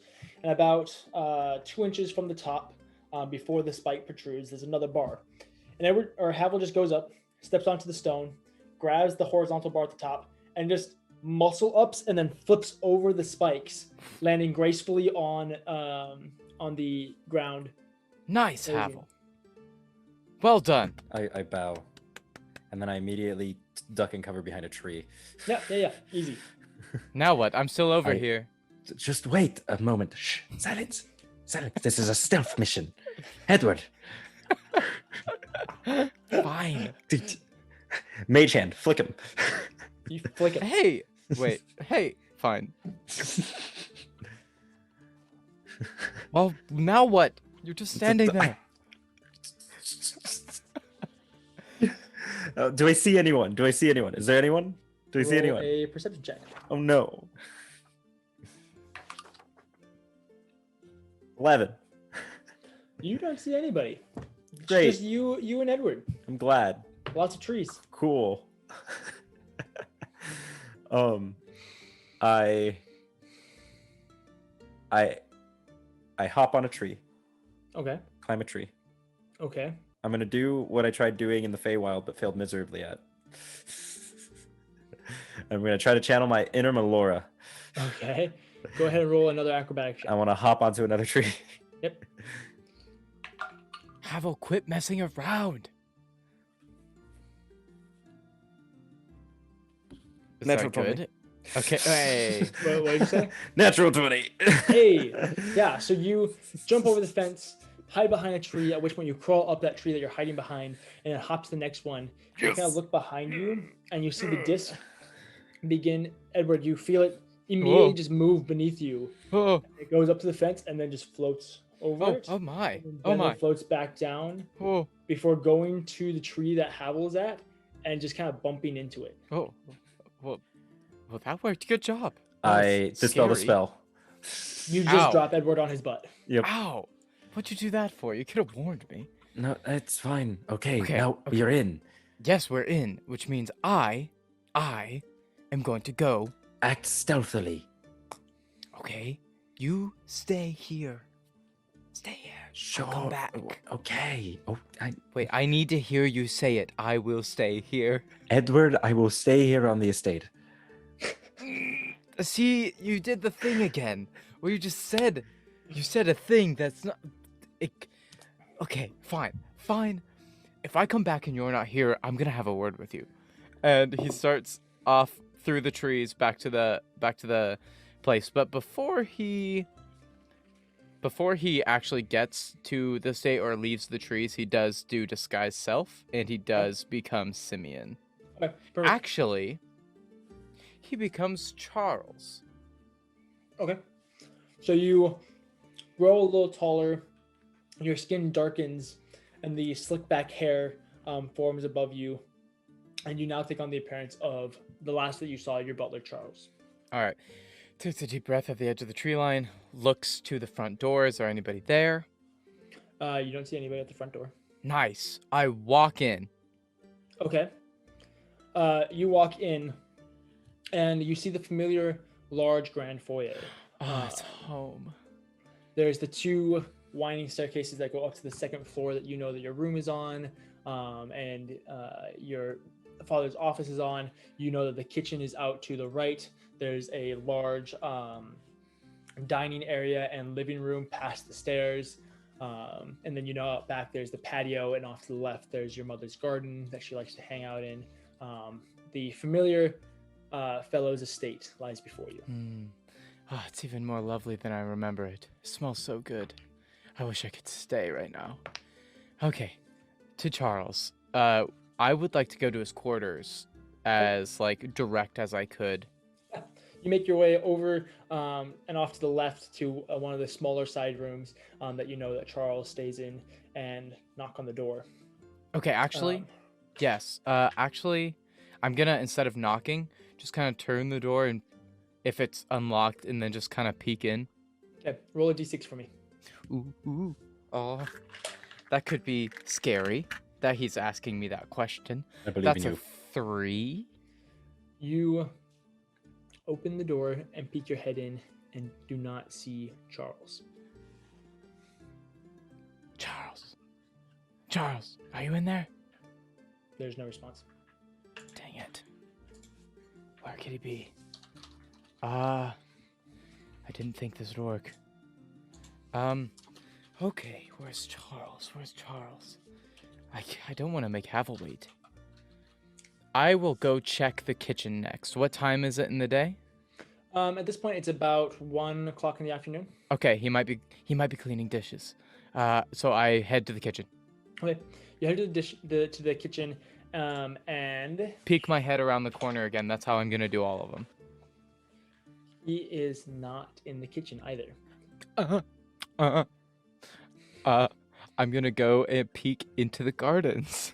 Okay, you peek into the gardens and you Quality don't see Charles, D&D. but you do see your mother's hair as it flows gently in the wind as she sits at her bench in front of your guys' koi pond. Mother. I don't say that. She doesn't hear me. She's a good ways away from you, about 30 feet or so. Does Havel notice the mother? She's on the other side of the property. Stay out of this, You Havel. can't see the garden. Heck, Don't touch my mother. she won't notice anything's missing. Edward sighs. Maybe I'll come back. Where else could he be? DM. Would Edward have any other ideas of where he might be, or is he kind of at a loss? He could be helping your father. He could be tending to the estate. He could be trimming bushes.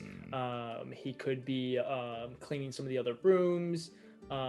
He might even be at your father's office on the fourth ring. You're not really sure. You know that Simeon does a lot more of the office aid stuff. So Simeon would probably be the one at the fourth level with your father if he's not here. And Charles usually sticks to the estate itself and taking care of the estate. We're gonna make this quick. I'm gonna try to comb the first floor. Okay, cool. Roll an investigation check. Nat 1. You don't find Charles. Oh, good. Now I'm going to stealthily, hopefully, try to comb the second floor without checking my father's room. Okay. Yeah, you go through, first checking your room, seeing the familiar bed sheets, your desk, a lot of the little knickknacks that you left behind, some of your unfinished work, some of your school work that you'd been working on. Your room left exactly as you left it. A Sad. thin little layer of dust coating a few different items, your books and your bookshelf and your desk. The sheets look like they have been washed and taken care of, so your bed isn't dusty or anything like that, but everything else is basically has a little layer of dust. I've been gone so long. Keep looking.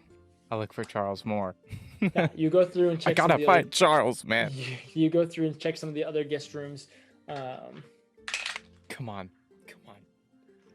And eventually, on the last guest room, you open the door, and you can see Charles currently making a bed. He turns and goes, Sees himself. Charles, it's me. It's me. It's your old friend. It's Edward. I'm back. And he goes over and grabs you and pulls you in and closes the door behind you. What are you doing here? I dispel disguise self. Ooh, I'm like, the craziest stuff has been happening. You have no idea. I was in the Fae. I was in the Fae, Charles. I'm here because I'm here to talk to you. I need to ask you. Father's on the council. Do you think there's a chance I could be on? I'm surprised that's that a you're lot. Alive. Well, yes, we can get to that later. I'm fine. Okay, I'm fine. No, oh man, I'm so here, happy to Edward. see you. You shouldn't be here. Why? Your father has been hunting you. Hunting me? What do you mean? Yes. I mean, I know he was probably concerned. After you left, he was furious. I'll admit, I told him that you were leaving, and he left you that letter. And I'm not sure what was in it, but afterwards, when Prazi started helping out, he started looking for people, specific people, and you were one of them. And the few of those people that he has found, they have not been treated kindly. You should not be here. I don't know what he wants with you or why he wants you or what, but you should go. Well, what if he just wanted me back? I mean, clearly the council is keeping people in the family. Maybe he just wanted help? There is potential for that. It doesn't make sense to me But that father would be that angry, right? I don't think he was angry about, well,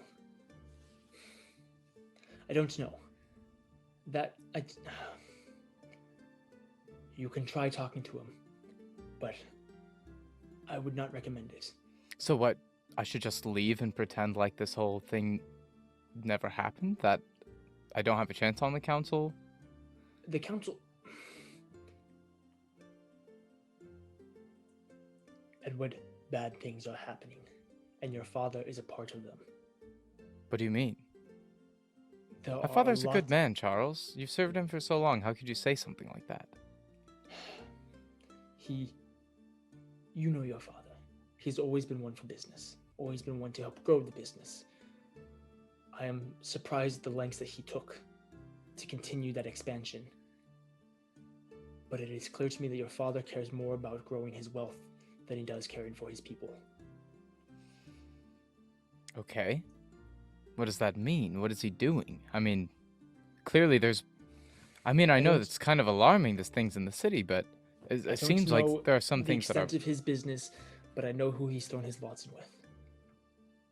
Prazius is not a good person. And how do you know that, Charles? How do you know that? What Seen him. qualifies I've you? met him. You met him? Watched How? him. He's been here, In the estate? in the estate, Why? because your father has been doing business with him. Well, wouldn't that make sense if he's on the council, though, Charles? Couldn't you just be Edward, being just a little bit, suspicious or superstitious right Edward, this is me. You trust me, right? now? Yes. I'm telling you for your own good. Your father has been doing horrible things. I have seen what Prazius can do. He sucks the life out of things, literally draining them. They're husks afterwards. Husks, Edward. I do not know what your father wants with you. I do not know if he wants you to take over. I don't know what he wants you to do with him, but I don't want you to have any dealings with him. And what am I supposed to do with this information? Go, That if my father's leave, such... find a safe place. Do what you said you were going to do. Go help the people. Where? Here? I Anywhere can't stay but here. Athala. No, anywhere but Athala. Leave. Get out now. I'm sorry. I know this is not what you wanted to hear, but I'm telling you, Edward, this is not a safe place for you.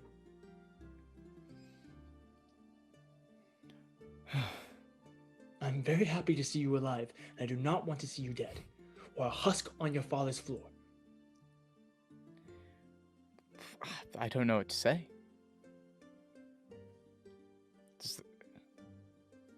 My father? He seems like, I don't know, he works hard, he provides. My mother's fine. It's hard for me to believe that he'd be wrapped up in something so tragic. He does so much for us. Yes, to a certain extent, he provided for you. He does love your mother. He's still a man. But there is something in him that allows him to put his greed above others. You've known that the miners have not been treated kindly, that they're not always put in the best conditions, and that your father doesn't do much to provide for them. It's true.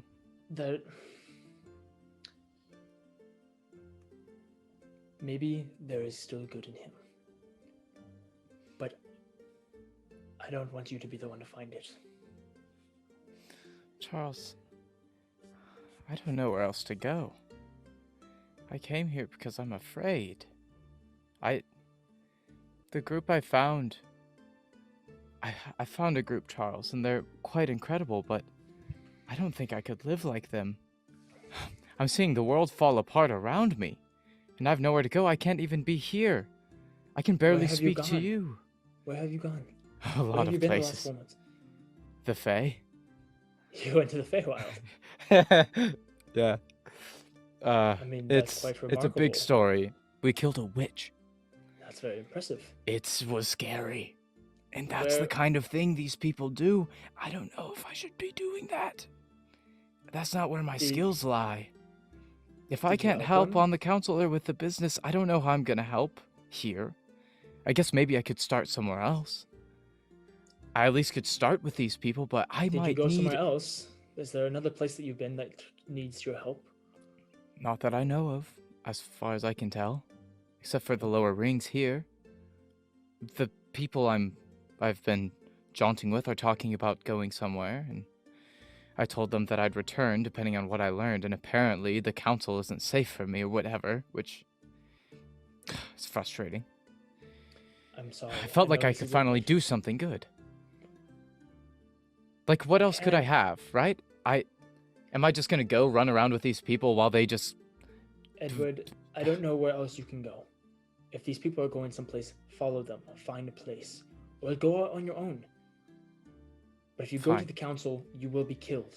Fine. Not be any help to anyone. Okay. But Charles, if I find out that my father actually wants me to be here, I'm gonna hold it against you. Now, I don't mean that I'm not disowning you, Charles. You know you're my friend, but you know I'd be rather stern with you if I left to find out that my father wanted me here.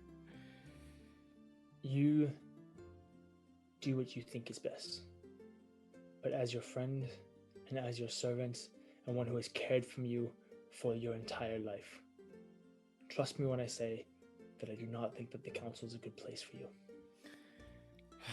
Okay. At least I can trust you. I hope you trust me. Edward goes in for a hug. He gives you a hug. Tightly. Absolutely. He squeezes you very, very tight. Edward looks, still in the hug, looks up at Charles and says, "Couldn't you come with me? I mean, clearly you're scared too. You don't have to stay." If I leave, I could be hunted too. Or I don't know what will happen to your mother. And I am not like you. I am old. I have been around for a long time. I do not wish to travel. As much as your father sucks. At least when I am here, I am safe. Do you think I could still write you? Maybe use a different name? I suppose. What What name will you use? What can I expect? I see the mail first, so. I don't know. Do you have any ideas? I'm not... I could use Havel. But Havel no, sounds like I a don't great think that's a name. good idea. I don't think that's a good idea. I'll come up with something, maybe. You'll know if it's me, though, right? I can't technically open just any random piece of mail. Oh, shoot. Let's... Timothy, Gradwell. This is good. Timothy Gradwell. Gradwell? Gradwell. I don't know. That's, what That's kind of funny. My father said I was at school. Oh my. That is kind of funny. It's really sad too. I'm gonna miss him. I'm gonna miss you. I have. To me, it's only been like a week. Because of the Fae and whatnot. I still already miss this place though. While your father is not here, he's at his office on the fourth I know. ring, so I should. you have, Oh, he's not here. You have a small. Why didn't you opportunity say so? You were scaring the bejeebers out of me. I don't What if know. he would have walked in?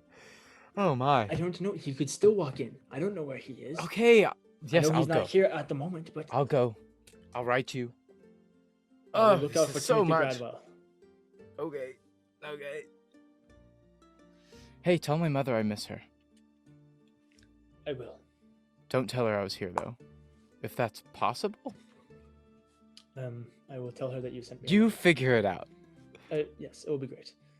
Go now, please. Okay. And as he's leaving, he says, Charles, Yes. I think you're my best friend. And as he says that, he closes the door softly and then just skedaddles off the estate. Okay. Skedaddles back to Havel. Okay. Havel, for about 10 minutes you've been by yourself. Have you done anything? Ryan, we can't hear you.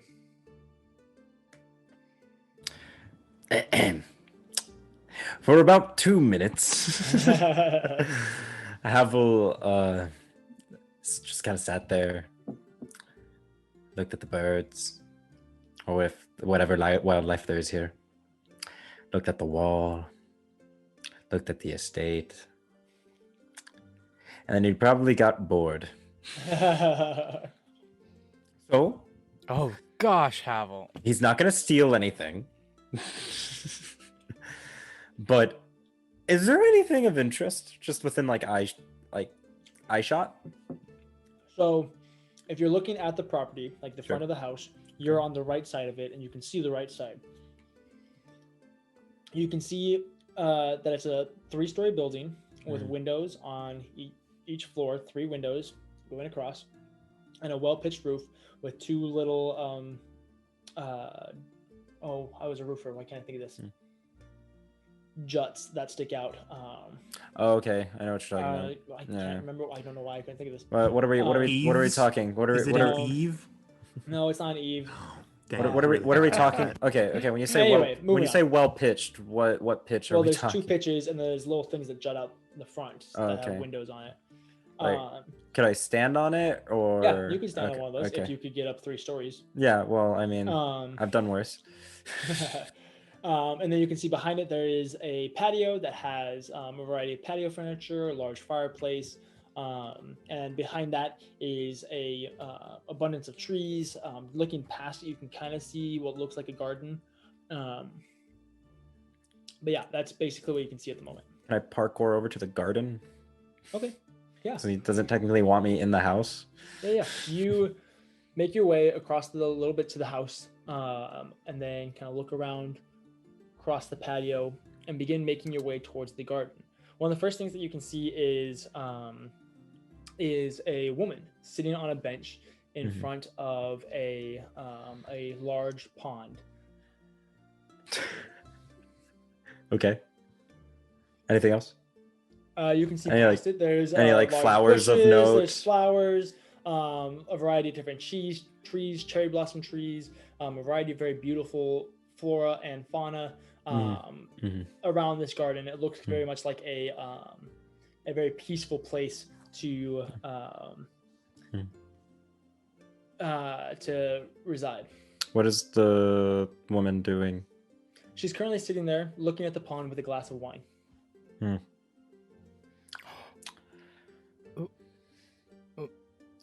Havel. Make out with his mom.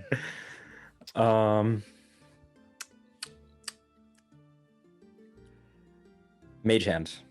Okay. I'm still in a tree, right? You're not in a tree anymore. I'm not in a tree anymore. No, Where am I? You're on the ground around the corner. Oh, okay. You're around the corner of the house. So you're not on the patio, but you can see probably about 50 feet or so away is where that woman is in the garden. Okay. What's the range of... Not 30 feet. Can I get within 30 feet of her? Yeah, you cross the patio. Can I be sneaky about it, though? Yeah, roll stealth check. Oh, let's go, boys. 22.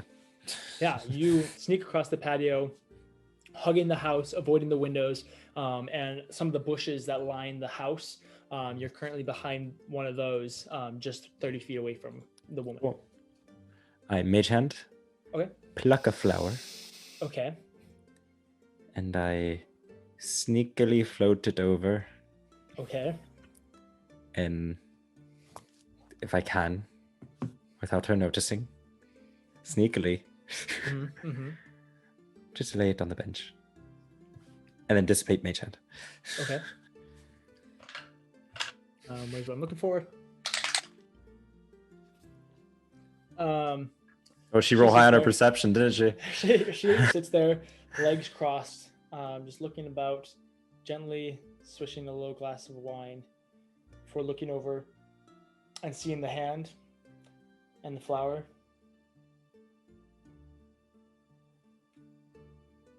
She picks up the flower and just kind of like looks at it before gently looking around.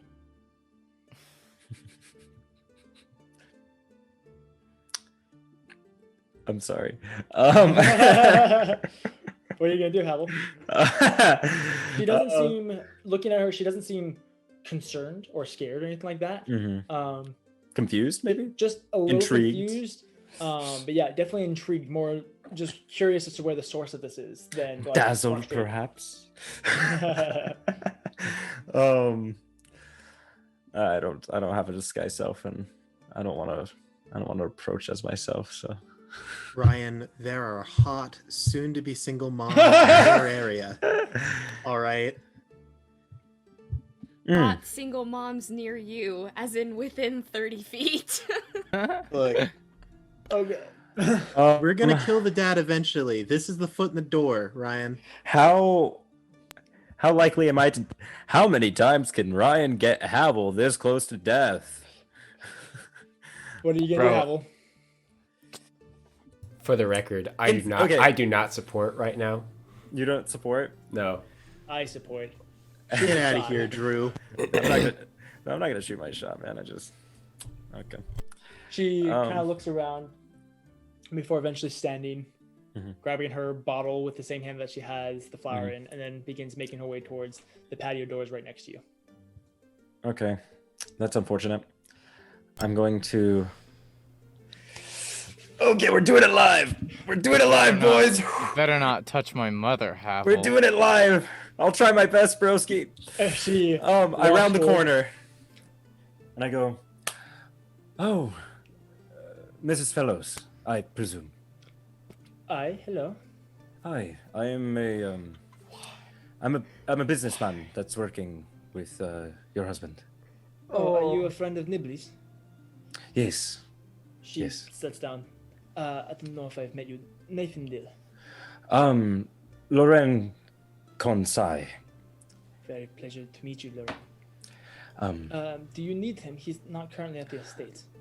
No, actually. I was he said he left a parcel for me, but it seems like the butler hasn't found it. Oh, I will go retrieve Charles. Come in. No. Steps past you and opens the patio doors. Come in. Oh. If you insist. You follow her into a kitchen, a very, very large, very big kitchen with a island in the middle and tons of counter space, little chairs that kind of line the island.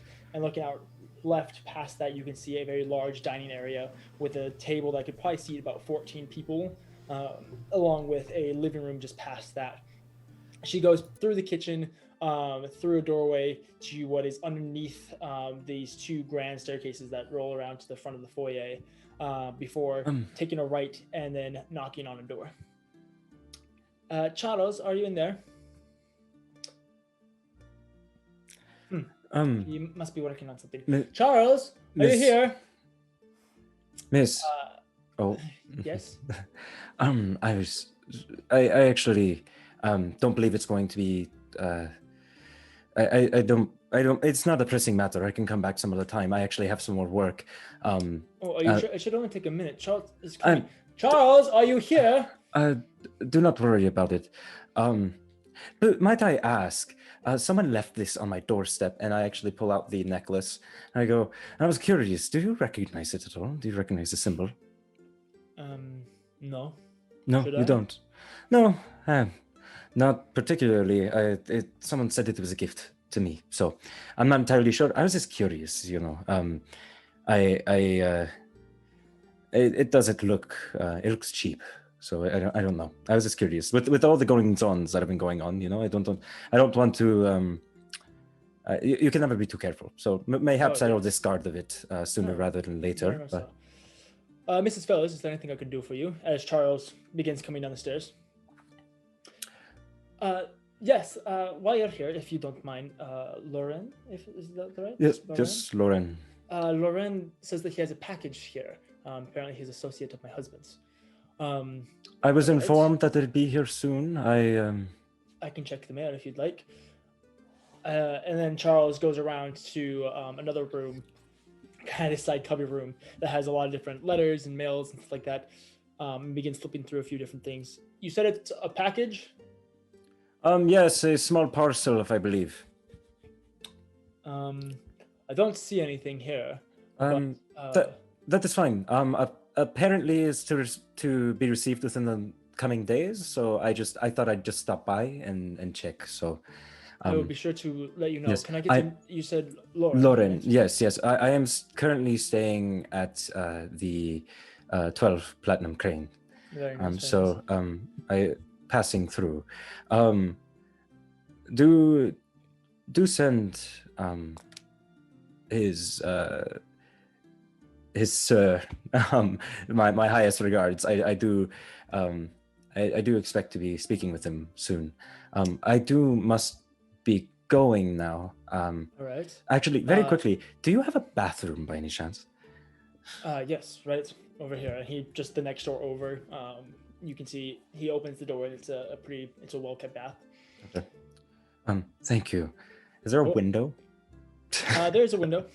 We're doing it live, boys. I'm gonna sneak out the window. Okay. Does it open? Yeah, it opens. If not, we can sure make it open. No, it opens and it's a tight squeeze, but you squeeze through before popping out the other side into a bush. Just kind of on the side, the same side as the garden, and kind of like frantically like. I close the window and I frantic towards the nearest tree. Yeah. Go ahead and roll a stealth check for me. Let's go, boys. Dirty 20. Oh, yeah, you're fine. You disappear into the trees. Yep. Especially with the garden there and all the trees, it's fine. Yep. Edward, you begin making your way down. Just before you begin to leave, you hear the back patio door open and your mother, Nifendel, or not Nifendel, Nifendel. Nifendel. I said it right. You were really close. Nifindel's voice as she talks about talking to Charles and finding a package and stuff like that. And you hear Havel's voice, so slightly different, just stammering and trying to get her to not put the effort. I think I went through that gracefully, sir. Before you exit the door and then peep your head in the windows to kind of see what happens, and you watch that scene play out. His mother trying to find Charles, or your mother trying to find Charles. Havel just standing there, looking at every direction, trying to find a way out before Charles comes down, looks for things, and then you watch as Havel goes into the bathroom. Charles talks to your mother for a little bit before they disappear, and then Havel never comes back out the bathroom.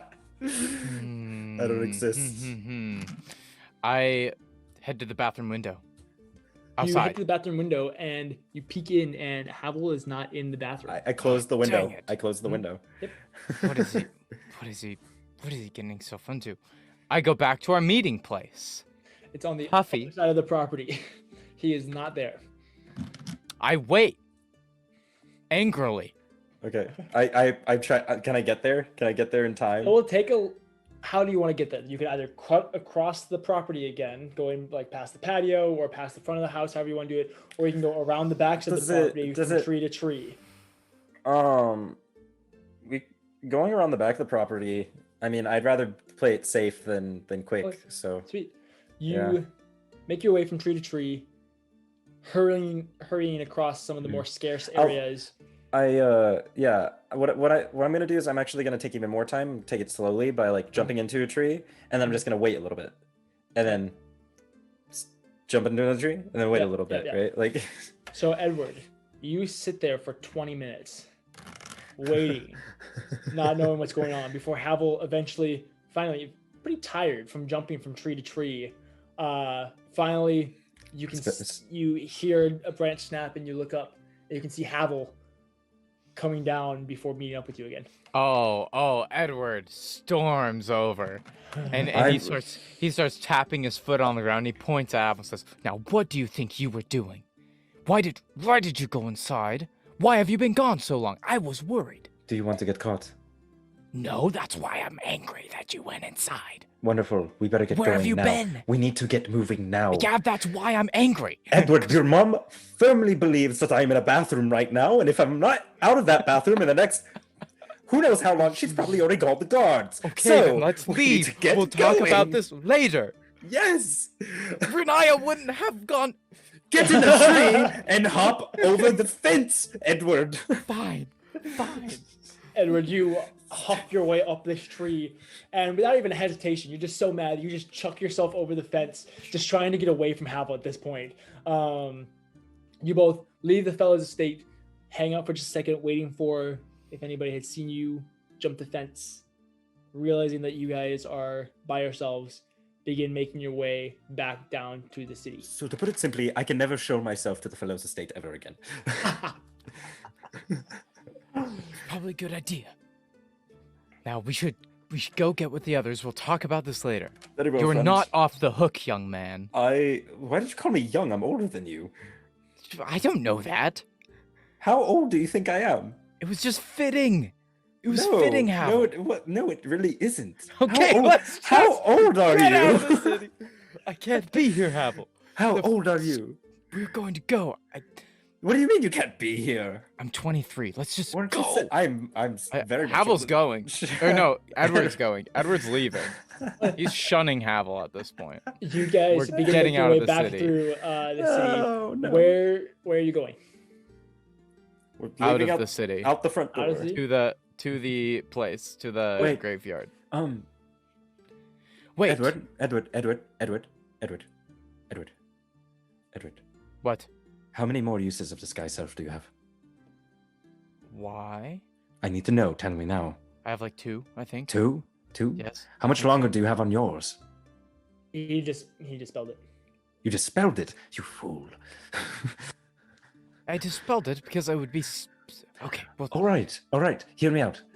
Cast it on both of us. We need to get through. And they don't like outsiders here, and we very much look like outsiders. You maybe not so much. Me, I don't. The horns kind of are telling, don't you think? And it's disguised self. True. I can't. I've tried before. I can't change your appearance, Havel. I'm not that powerful. Maybe someday. Check back with me in 20 years. Do you have a file? Maybe I can file my horns down. I don't know. It's hard. I don't want to file my horns down, but I don't have a hood big enough to accommodate my big horns. Why don't we just try to walk through and not cause a scene? Huh? Great. Havel, just so you know, tieflings are not uncommon in the blind nations. So What you what is probably wouldn't be happening in these considered- nations that tieflings aren't uncommon? Okay, sure. Yeah, the blind nations mostly consist of everything. Not I shouldn't say everything, but elves, dwarves, monstrous races, stuff like that are part of the blind nations. But tieflings, humans, gnomes, halflings, We haven't- like. Yeah, we haven't seen a tiefling since we got into Othala, so I just assumed. We've seen several tieflings around. You just haven't interacted with like a guard or anything like that. Okay, I didn't. But yeah, no, just so you know. Okay. Now I know. Now I know I'm yeah. safe. In that case, never mind. We're fine. What are we doing? Come on. Good call. I'll disguise self. Boom. I become a normal like dwarf person or something. I don't That's know. not a part of the blind nations. He Fine. didn't I listen. become a normal person. Be a Whatever human. that human. may be. Human. He's Sure. human. I'm a He's- human. I'm he- just chilling. I'm a human. He I'm dulls walking his through the features. He makes Well, himself like a walking through the seven. gate. Not listen to a single thing that I say. I'm walking. I'm a normal guy. No, you know what? Make yourself a dwarf. Let's see what happens. Screw you, Havel. I'm a human. that was Ryan. That wasn't I Havel. know. Edward becomes NPC 7. Yes. Yes. Yep. Awesome. So you guys begin making your way back through, I'm so sorry, dear. and we're actually going to end our session there. No. It's super late, so I apologize that we didn't get through everything. No. We'll pick back up with Edward and Havel getting out to the gate, and Kiamora, Cather, and Melora getting to do their thing. I swear, I hate I you. had a reason to talk to the lady. I had a reason. Yeah, it was And because you needed to make out with his mom and establish dominance, and you No. blew it. You monster. Okay. We'll You talk. monster. We'll talk later. Anyway, thank you guys so much for watching. I If you waited guys 2 wanna weeks, support us, DJ. I'm so sorry, Drew. I know. I'm so sorry. One Now I more have to week, wait promise. 3 We weeks. could keep going. I'm sad forever. Nope. Yeah, So we'll check never out our forget. merch shop. No. Go check out the talk shows from last week. Yeah. Anything else that we need to say, guys? Besides the fact that you hate me? Go watch the VODs. Yeah. Go watch. The Does vlogs. does Edward level up? We appreciate Edward you. does not level up. Edward does not level up. Edward's... Yeah. I guess if you have a chance to establish dominance by making out with someone's mom, take it. And go buy our merch in doing so Go to buy help you our merch. establish Share dominance. with your friends. Yeah, Buy- share with buying- your friends. Buying our merch and sharing our stream as well as all of our content with your friends will help you establish dominant and make out with your friend's mom. Can If- confirm. Give Ginger a pat real quick before we go. Good pets. Awesome. Thank you guys so much for watching. We truly love you guys. And we will see you guys next week. Good luck good and Good luck luck and and bye- Godspeed. yeah. See See you you next week. time, Bye. Dungeoneers. He is See you so guys. bad at doing that. See you guys. Bye. Bye.